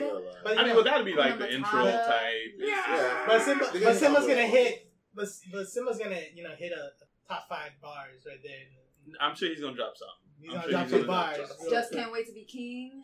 I just can't wait to be king. Maybe he might do a little number for that. I don't know. We'll have to see what's up. The only song I think they could actually get away with without doing too much of dance and animation is Scar's what was it called? Be Prepared. Be Prepared, because it's like a serious song about getting ready to overthrow the king. You don't have to dance and sing and do all the hyena stuff. They all they just need is Scar being menacing, scary, make the environment like dreadful. Have his soldiers march and have all the hyenas marching. That's all they need. They can easily do that. If I don't see that, I'm gonna tell you right now, the score is gonna be 5. I'll tell you that right now. It's gonna be a 5.0. What I do know is that when the song "Can You Feel the Oh my goodness, they're gonna have to put some censor bars up there, bro. Some censor bar. Hold on now. This is PG, not rated R, man. What you talking about? Exactly. I don't know what version of Lion King you've been watching on the internet. The XXX Pride Rock. I'm gonna need you to ease up on them subscriptions, boy. Jesus. Well, clear your history. Clear your history once again. We have what's in your web, bro. Oh it's my probably Beyonce singing this. You think Beyonce's gonna do the song? He's gonna do the song, and it's gonna be very over the top. Yeah, she's gonna be hitting them notes. And then Jay-Z's gonna be in the background like, "Hey, babe." It's the Rock. Remember what I did? I'm sorry. Sorry, B. It's all for Blue. Ad-libbing in the background. Too funny. They might as well just do that like they did in the old cartoon where like they had the little voice actors for the for Simba when he was a kid. You can tell he was like a white kid. Yeah. And then when he starts singing, it's a black kid. Yeah, they switch it. Notes. And he hit all the notes. Michael Jackson, man. Yeah. But are you done bringing the singer? Swap him out. I don't know. I guess overall, we'll see what happens. Go ahead, Clay. I'm excited for Scar though. That's the one thing I'm really Yeah, excited So for. who's voicing Scar? That is a good We question. can pull that Have up. you seen Scar? Wait, is No, we it haven't. isn't it the one who plays Scar, the one that played Mordo in Doctor Strange? Yeah. Isn't that the voice? Yeah. You're Yeah. right. Yeah. That one. Chiwetel Ejiofor. I can't spell his name. But him. Yeah. But John Connie's gonna be Rafiki. That was T'Challa Daddy from Black Panther. He's gonna be He's pretty Rafiki. much gonna be his dad. Hey, Black Panther all over again. Right, they should just go ahead and get Chadwick Boseman. Go ahead. Just get everybody from Just get from Black Black Panther. Black Panther. I mean, we can't get all of them. You know, they. So who's gonna play Killmonger? Who's gonna be Killmonger can be Scar. Scar. Oh no, for the Lion King 2. For Lion King. Pride. He could be Simba's- Kovu. Kovu. It's gonna be like There you go. this is for my people. This is for my people. Where were you when we was in the elephant grave eating bones? You had all the light and we was in the darkness. You just left us here. What's up, Auntie? What's up, Zed? You know, you guys mentioned that, and I remember seeing the movie with Kevin. And he's like, "This movie's fucking Lion King." I sat there and I'm like, "God damn it!" Well, if there's one thing Disney's good at, boy, they got that formula that they've been working on for all these decades and centuries, and they just Boy, that scene put when a little he, drop of that, a little drop of that, a little hint of that. The We scene all when gonna he- tie it no, together. the scene, Just right. Just right. the scene when T'Challa quote unquote goes to the spirit world. I was like, "Are the clouds gonna part?" And I'm gonna hear Sith. I was like, I swear to God, if I saw his dad's face in the clouds, I would have stood up. Yeah, no, that would have messed and up. I would have been like, "It's Lion King." But I mean, only because like in the comics, that is what he goes through. Yeah. T'Challa has to go through that ritual, not to get too sidetracked, where he meets Boss, the Panther goddess, and so yeah, he does see the Panther and he talks to it in the spirit. So that's why it kind of did. Maybe it did remind you a little bit of Lion King, but it is in the comics, so you can't blame him for that. Yeah. It was already there. The proof is in the pudding, so it was already put in place. Whatever. I want to see Lion King 2 where he'd be like, "What's up, Auntie?" Just walk up into place. I'm the king now. I'm the king now. killed my daddy. Oh goodness! All right. Anything else y'all want to add to this Lion King? I don't think they could pull the same strings in the live action when Mufasa died in the animated version. I'm not having my hopes up, but I'm hoping they could do some kind of magic. Yeah. It's Disney after all, so they have to do something with this. Yeah. It's magic. Right. All right. I think that pretty much wraps up Lion King. In the community theater coming soon. Right. All right. So let's do this. Quickfire time. Woo, quick fire. Loading them out there. You know what that means? Not so. Another hour. Another hour. Another hour of audio editing. All right. Now we're gonna stick to it this time. All right. So starting off, Zed, you're gonna hit us with the Red Dead Redemption 2 review without giving away too much because I ain't beat it yet. I'm almost there. So start with the rating. Let's go. Okay. First of all, it is a Rockstar game, but you know me, I love it, but I hate the fanboy ratings where they're all like 10 out of 10, 10 out of 10. Right. I give it an 8.5, close to a 9. It is great. It is amazing. Oh, yeah, that's a high rating. There's a few bugs. Like it's like, I gotta give you a little shade because of that. On the story, there was one thing they did that I didn't like, but other than that, that's my personal. But other than that, I felt like the textures were amazing. They had over 200 people not only motion cap the whole thing, voice act the whole thing. Yeah. It takes over 60 hours. Took me 50 to beat the whole campaign. It's got running through it. Yeah, I get you that. get you that review. But yeah, no, it felt like I was back in the 1800s. Good. It felt more tamed, and I will say this, it felt more tamed than Red Dead Redemption, the first one. Because there were a lot of weapons in the first one, I was like, they had that back then? That doesn't seem right. Right. And if they did have that back then, why is it so easy for this guy, who's an outlaw, able to get it? Right. Like they had the semi-automatic pistol, not the Luger looking one. Not the Mauser. It looked like a 1911. I was like, yeah, I remember that pistol in the first Red Dead. I was like, there's no way he could be able to get this unless he's in the military. So whatever. Yeah. No, but the story, you play as Arthur, and you're running for your life in the beginning, and you just got to survive with your gang, the Dutch Van der Linde gang. And you meet some of the old guys from the first game. You meet Bill. You meet Javier. You meet Dutch. You also meet John. John's back in the game. But you meet other gang members that you didn't know about before. Right. So you're running, you're robbing, you're doing all this other stuff, and you're just trying to, live the outlaw life. Right. Meanwhile, you can hunt, fish, swim, whatever. Yeah. Live. And just like the first one, trying not to spoil it here, but it's kind of obvious. Something happens to the main character. Of course. And you play as a second character. Right. And with said second character, he redeems the first character. Okay. Kind of like what Jack did with John. Right, with John. And one thing I did like is, unlike the first game, which annoyed me, there was only one mission you did as Jack. Yeah, I didn't like in this game, it's Epilogue Part 1 and Epilogue Part 2. Oh, and if I remember correctly, I think there's an Epilogue Part 3. Oh, shit. Okay, so you get to play with the other character a lot. Okay. Yeah, and it's like, and whatever you didn't finish, you can go finish it. Yeah. But this map is so huge that I guarantee you will not be able to do everything. I mean, when I first played through it, I only had 86.5% of the game done. And I'm still running around finding things. Yeah. And that's one of those things when it comes to those Rockstar games. Every time you replay it, you always find something different the next time around. Each time you run into this character, or you find this, or you see something that wasn't there the last time you were in a specific area. Because the world is always ever so growing and living. Things are getting built. They're constructing train tracks while you're going through the story in the game. So yeah. One thing I did notice was, in Chapter 2, when you first go to Valentine, they're building that house. Right. When you play as the second character and you go back to Valentine, that house is built. Yeah, see, so stuff like that. The game progresses.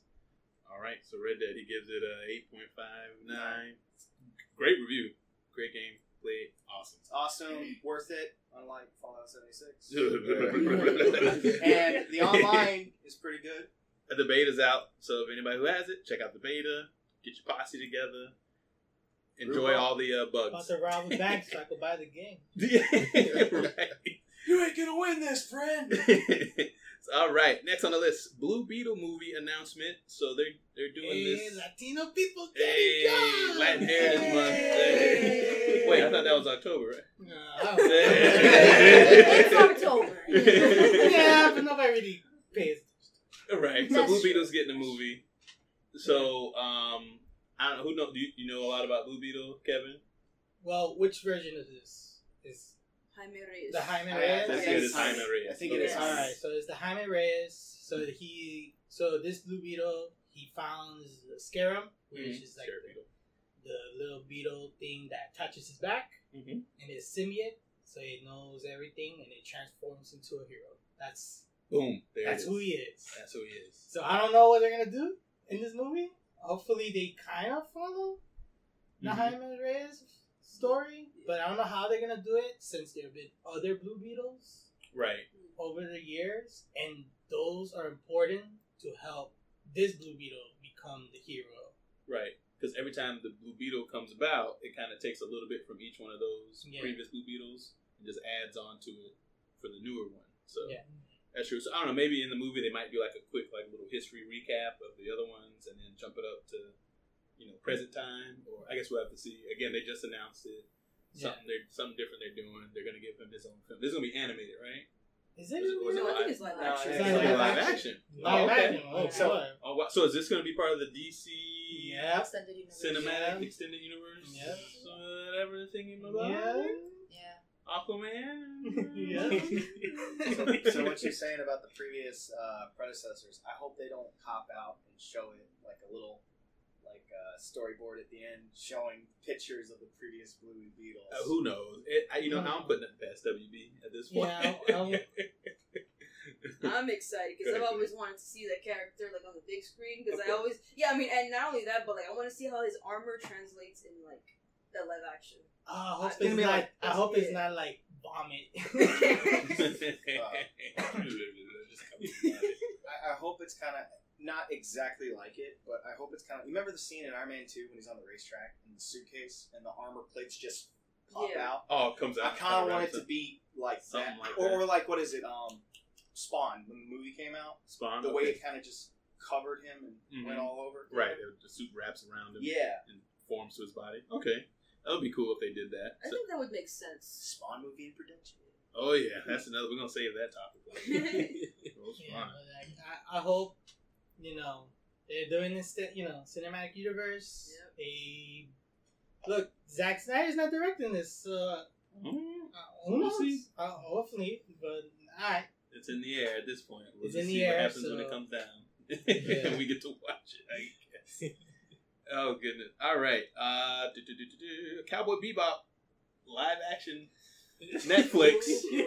And based on Netflix's track record with these live action anime movies and series. First of all, they're adaptations from already Japanese movies. Right. And they just get them and bring them over to America. Yeah, so this one is an actual really production. Well, Death Note was their production. Yeah, but it's with American actors. Right. Being doing weird shit with the characters. Okay. What was his last name in the Light what? It's the same as the Japanese one. Light what? Well, we're not getting into that. Light Turner? Light Turner. Light Yagame.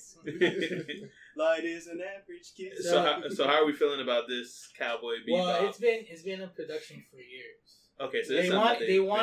The creator Watanabe always wanted to make a Cowboy Bebop live action movie, and so he wrote scripts. They put it in production. They said no. Right. And then he did it again, and then he got John Wick, Keanu Reeves to play a Spike. Oh shit! Okay. And they were trying to go in and try to fund it, but it turns out the movie will be too expensive to make. Yeah, because a good portion of it is them in space. It's in space. A lot of the ships. They're going to different planets. And so that's the whole part. So once they know that it was going to be too expensive, they stopped talking about it.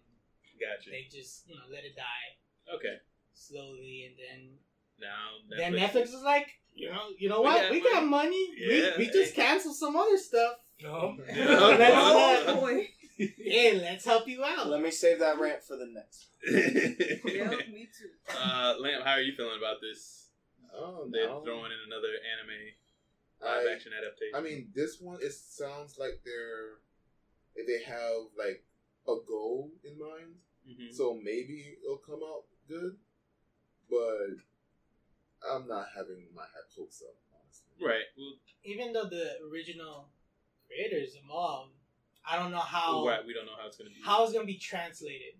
Exactly. Because they're going to write. Of course, clearly, he's going to write the script in Japanese, and he's going to get American actors. I know that in the anime series, they did well blending American Western themes and Japanese themes together. Right, they did, yeah. I don't know how, The little bounty hunter channel, remember that? The bounty hunter channel with the cowboys. And they would put up the bounties for the people. Yep. So, yeah, man, I mean, Cowboy Bebop is just one of those old school animes that I grew up and always enjoyed.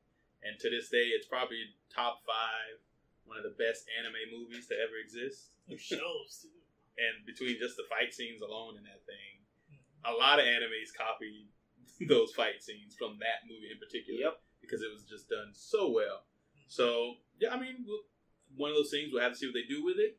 I think it may not be as too hard to translate because unlike the other live action anime adaptations, those stories were just way too left field and just way too much going on. Japan, right? Yes, it's from Japan, and they're bringing it to America. Right, that's what this one. It's different. It's being directed and produced right over here. We'll go ahead. Yeah, I agree. I agree with Lamp strongly too. It's like I don't have high hopes for this. When I heard it was announced, I was like, in my mind, I'm just thinking they're gonna try to cast Michael Cera as Spike with a wig. Michael Cera. Give them credit. I gotta fight your evil X bounties. Keanu Reeves was at least half decent choice. Right. Get out of here. Get out of here. Because you know how Hollywood. Right, how they have like the anime, the manga, and then the Netflix adaptation. It'd be something way different. Like, what the hell is this? Who are these people you picked out of the box? Just cringy moves like. Very awkward. Nah, they gotta pick somebody cool. So Spike is a cool dude. Yeah. Based off an actor. A real cool Japanese actor. Right, yeah, he is. He is definitely based off of an actor. So, like, nah, they gotta get somebody cool. Somebody that's very fluid. Somebody real cool.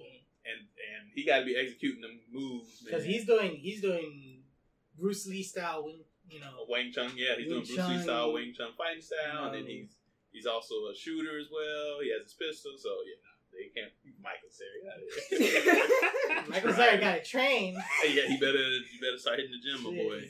Yeah, I'll give him Scott Pilgrim, but like Spike. Zed, did you want to throw in on the Cowboy Bebop?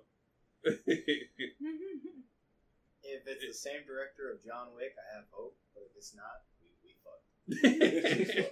Because here's the thing I gotta say about that. It's like John Wick, it's the now today version of, I guess you could say, Spike.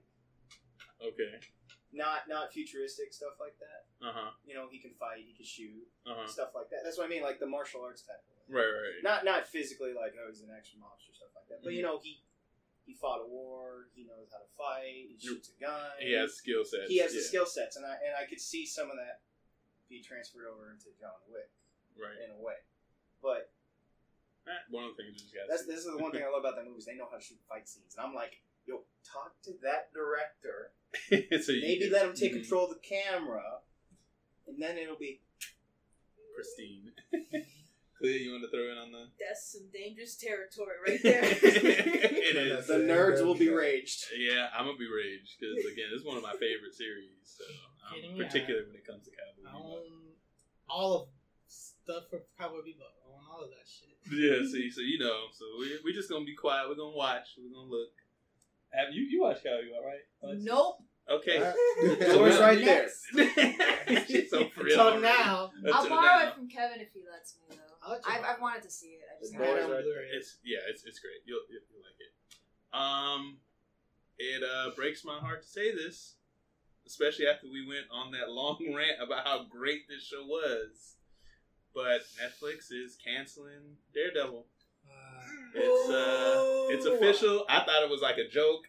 When everybody was posting it, I was like, nah, this ain't real. But I follow a lot of the actors on like Twitter and Instagram, and when I saw them posting pictures and saying, it was a great run, I enjoy working with you and you and you, it's so sad it's come to this, I'm like, damn, this shit is really happening. I have to accept this now. Now it's not a joke. They are legit canceling Daredevil. Good. She started watching. Right. Clea just got into it. Let me tell you, point blank, I love the show. I love the characters. Everything was fleshed out. I was pretty impressed, and I was waiting for another season. But then I heard that I thought it was fake. I thought it was just a load of crap. But then everybody else started saying, "Oh, Daredevil's, it's done." Blah blah blah. I'm like, wow. What? I just started watching it. I just hope that maybe at least they could introduce him to another show, like another Marvel show, or maybe make a movie leaving off the third season. If that's even possible for these people anymore. I mean, I don't know. It's who knows what's gonna happen. Yeah. Is this Disney doing this because now they own the rights for Marvel? Yeah. And if it is Disney, I mean, we already know it's not gonna be the same level of storytelling and what we got from Netflix, because Disney ain't having that, TVMA, mature, sex scenes, hardcore violence and blood. Unless they do some separate station that you can order and you can watch that outside of their main streaming service or whatever. But Disney R. Disney After Hours. They probably wouldn't even put Disney on it. They have a production company. I forgot what it's called. It's called something. Oh, Disney? Yeah. For their R-rated movies. For anything that's R-rated? Yeah. Okay. Well, I don't think they're gonna use that. Nah, I don't know. They said be hopeful. I saw a few articles saying that they may reintroduce these characters, but it is what it is at this point. I'm sure they're just gonna go down the list. We'll soon be seeing Jessica Jones and the Punisher added onto that. Yep. So it is what it is. Zed, did you want to do your quick bit on this? If I say the full rant, we're probably gonna lose sponsors. So. Sucks. Jacob, plug your ears. Go ahead. Okay, I'm gonna try to be as calm as I can because you guys here all know how much I've been ranting on the group chat we're in. Mm-hmm. Every day I'm posting stuff saying screw this, screw that, F this, F that. Right.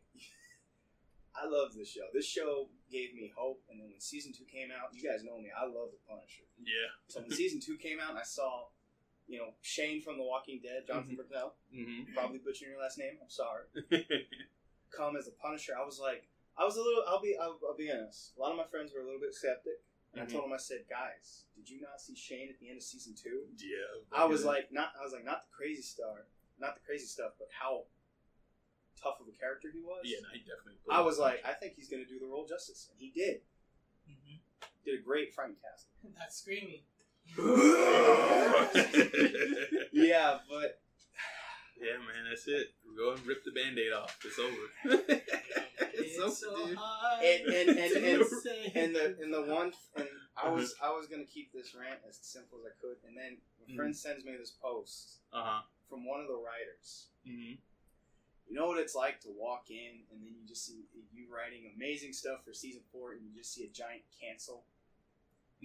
I was like, fuck you. I was like, fuck you. Yeah, and let's just get one thing clear. It is not Netflix. It's not Netflix, okay. It is another company. Okay. I'm trying not to say, because I'm getting really mad. He does the laugh.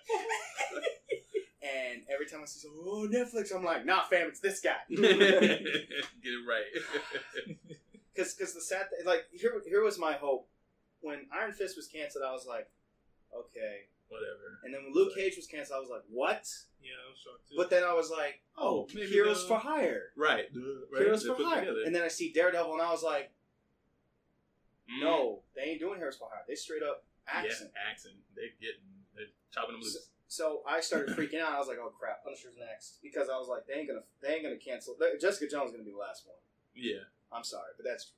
Yeah. They gotta take her to the back of the room. Clack. But here's the hope, because I showed you flowers. I found a picture online of Punisher. They're filming now. They are filming it now, season 2. Right. So I have some hope because they're paying money to film it. So my theory is if I'll say Netflix, but not Netflix. This other company, not Netflix, keeps canceling the Marvel shows. Then what I think they're going to do is, because they put this much money into the Punisher series, they're at least going to air season 2. Okay. And then when season's 2 done, axe. Right. And then finally, Jessica Jones, axe. Gotcha. So that's my theory on the situation. Because why are you going to waste that much money to even start production and filming it, and then just cancel it right in production? That's just a waste of money, and nobody wins. At least if you air it to be watched, that's something. So that's my theory on that. But back to Daredevil, it's like, I know, we gotta accept it. It is what it is. If they put it on their streaming service, it was one thing, but they were like, no, we're not doing that. It's just gone. Yeah, you guys gotta accept it. And again, I was just like, fuck you. Go ahead, Jacob, real quick. One thing, I'll do it really quickly. Yeah, when I first heard it was canceled, I was like, man, why? And then, Marvel said there are plans to have a future Daredevil. series or works in the future, and that's kind of hope that we have right now. But Charlie Cox, man, he did a phenomenal job. He did, dude. And Definitely. Disney Plus. I don't like it. For those who are listening, that's who I was trying not to name. Right. Yeah, Catch Me Outside. How about that? All right. Why'd you say that? How do you think she looks? Come here, Mickey. Let me show you this wonderful new idea I have. Bang, bang. Exactly. Well, Kevin, no more Kingpin references. That's it. Son of a boxer. No more Sons of Boxer. I'm canceled. I'm afraid that's all. Well, and in light of this cancellation, maybe there's a little ray of hope. There's Blade Runner anime series that they want to pick up for was it Crunchyroll, Netflix? Okay. And I know you're a huge Blade Runner fan. All right, so the movie Blade Runner 2029. Yes. I'm messing it up. I was correct. Yeah, I watched it. Yeah. You know I watched it. Before the movie was released, they did a couple epilogues, and one of the epilogues were an animated version of Blade Runner, which takes place. And it was animated and directed by one person, which is the creator of Cowboy Bebop himself. And people, of course, enjoyed it because it was really good, well made.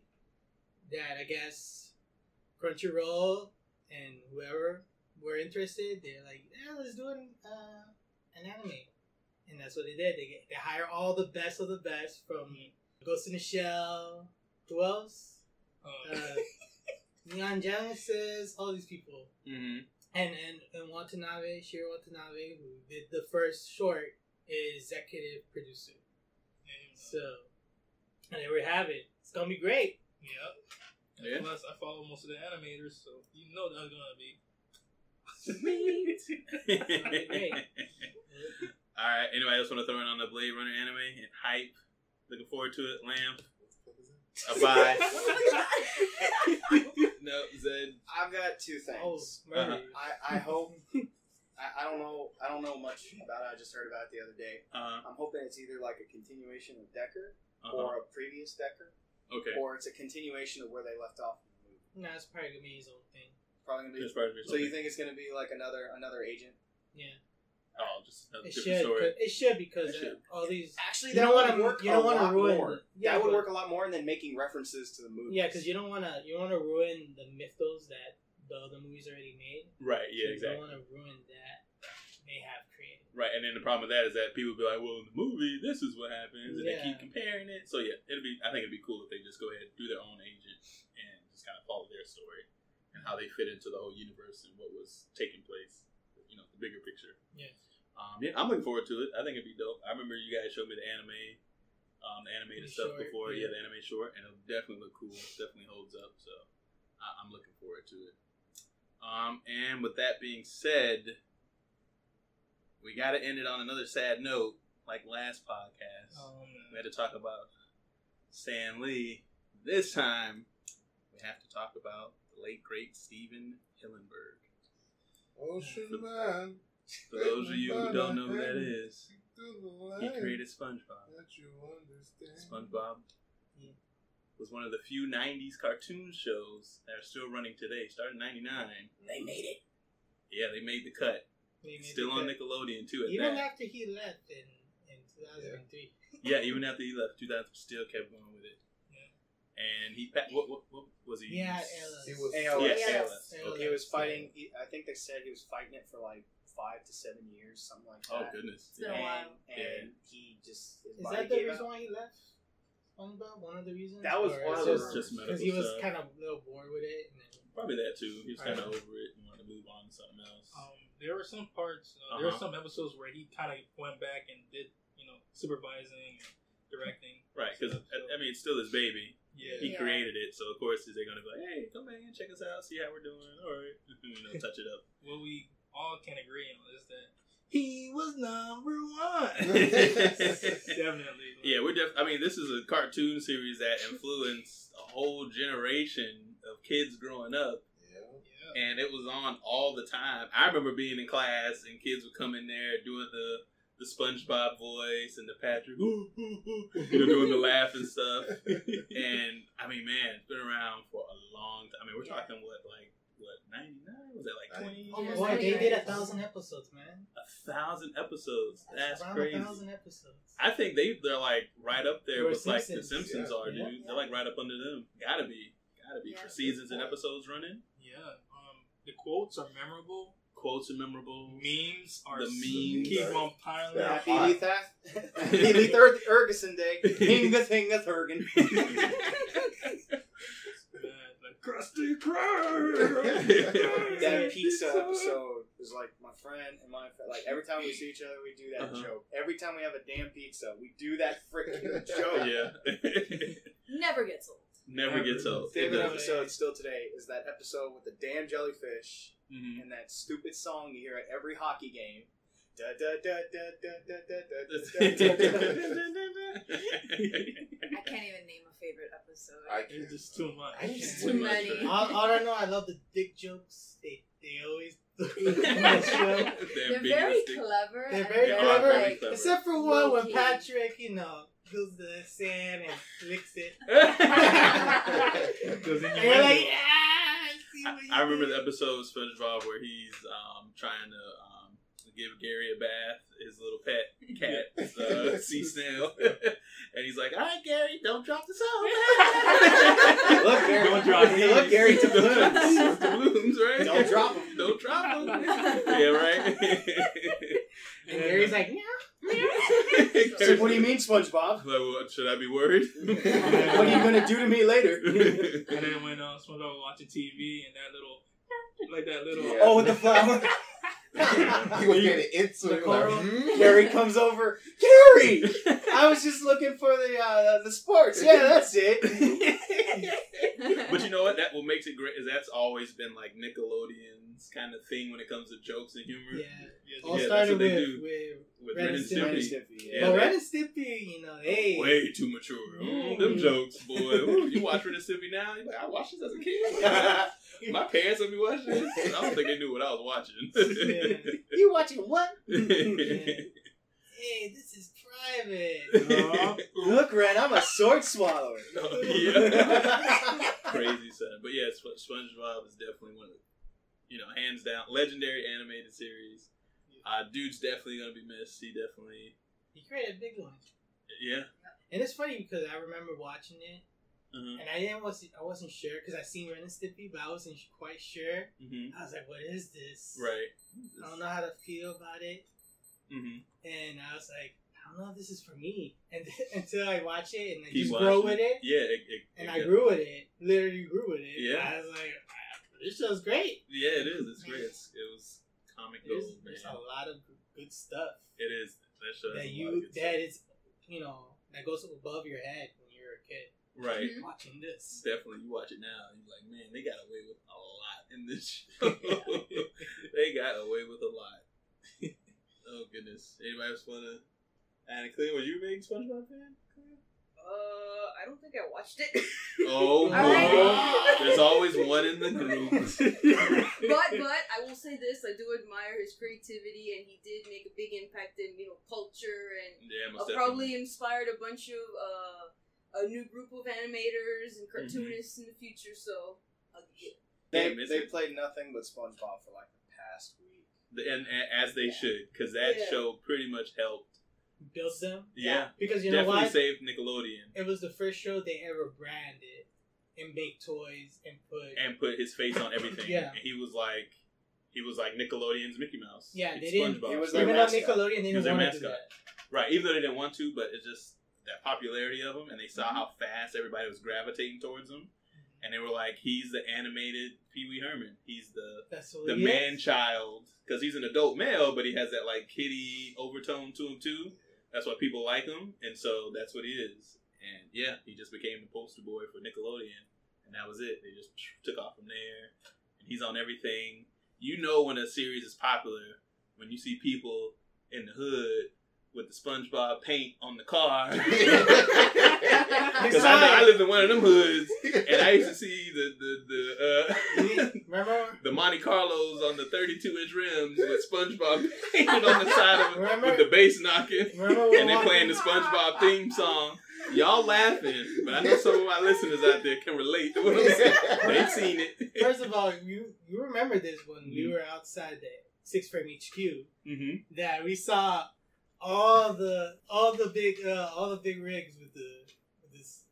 Oh, with the paints and the spray paints and the rims, yeah. In the dunks with the bikini bottom, full on bikini bottom on the sides. Yeah. It influenced a lot of people, man, and it's going to be around for a long time. Go ahead. I've read somewhere that supposedly a lot of fans are trying to petition to have a song. Sign it. Yeah. Sign it. A song featured in the Super Bowl halftime. So they want to do Sweet Victory. Yeah, because the Sweet Victory. Can you imagine? Sign it, y'all. Sign it. I didn't even know about that. Sign it. Kevin tagged us. And they want to have the SpongeBob. So not only did they do the Bubble Bowl, they want them to do the Super Bowl. Yeah, they want them to do the Super Bowl. So if y'all see that petition online, sign it, please. Sign it. I think it's like 40,000 right now. It's more. Oh, it's more? Oh shoot, it's growing, y'all. Keep signing it. Don't sleep on this. I'll actually watch the Super Bowl for that shit. Because you know what? Because it's sweet victory. Yeah. They should put it on the big screen and have the characters up there and have the voice acting. If they do that, I'm gonna cry. I want them to dress up like the characters. Either way, they should just do it. That'd be awesome if they did that. Yeah. That'd be great. SpongeBob was one of the many shows that inspired me to be an animator, a cartoonist. Mm-hmm. He's terrible. I'm flustered, but Stefan Hillenburg, he's gonna be missed terribly. Get you right there in the fields. Yeah, in the fields. I can't even talk straight because he really paved the way for us. And just before I got here, I did see an episode of SpongeBob play, and I was like, right, just to think about it, like, dang, he's gone, dude. Right, then we just lost Stanley, not him. Right, he was 57 years old. Now young too, young guy. That's what it is, man. But he left his mark. He definitely left his mark, and this dude will always be remembered because of it, because of SpongeBob. SpongeBob is officially a part of pop culture. Yeah. And he left his stamp. And another thing too. I'll be like, usually we're kind of miserable when we go to work. I'm going to be like, I'm ready. I'm going to be smiling, laughing. Hey, man. SpongeBob Jacob right here. SpongeBob Jacob. I love it. Anything else you guys want to? I mean, he's, like, I still this day, I can't really accept that he's gone, but I have to eventually. Right. When I heard that he actually died, I don't know, it actually devastated me.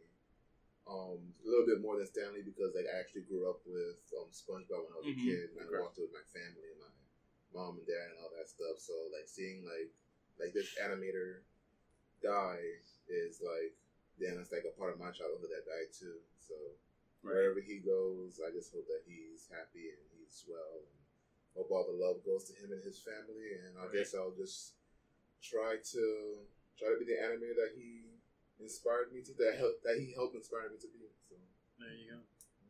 Lasting words. I love it. Yeah. All right, folks. And with that being said, that concludes our episode of Cause it's sweet victory.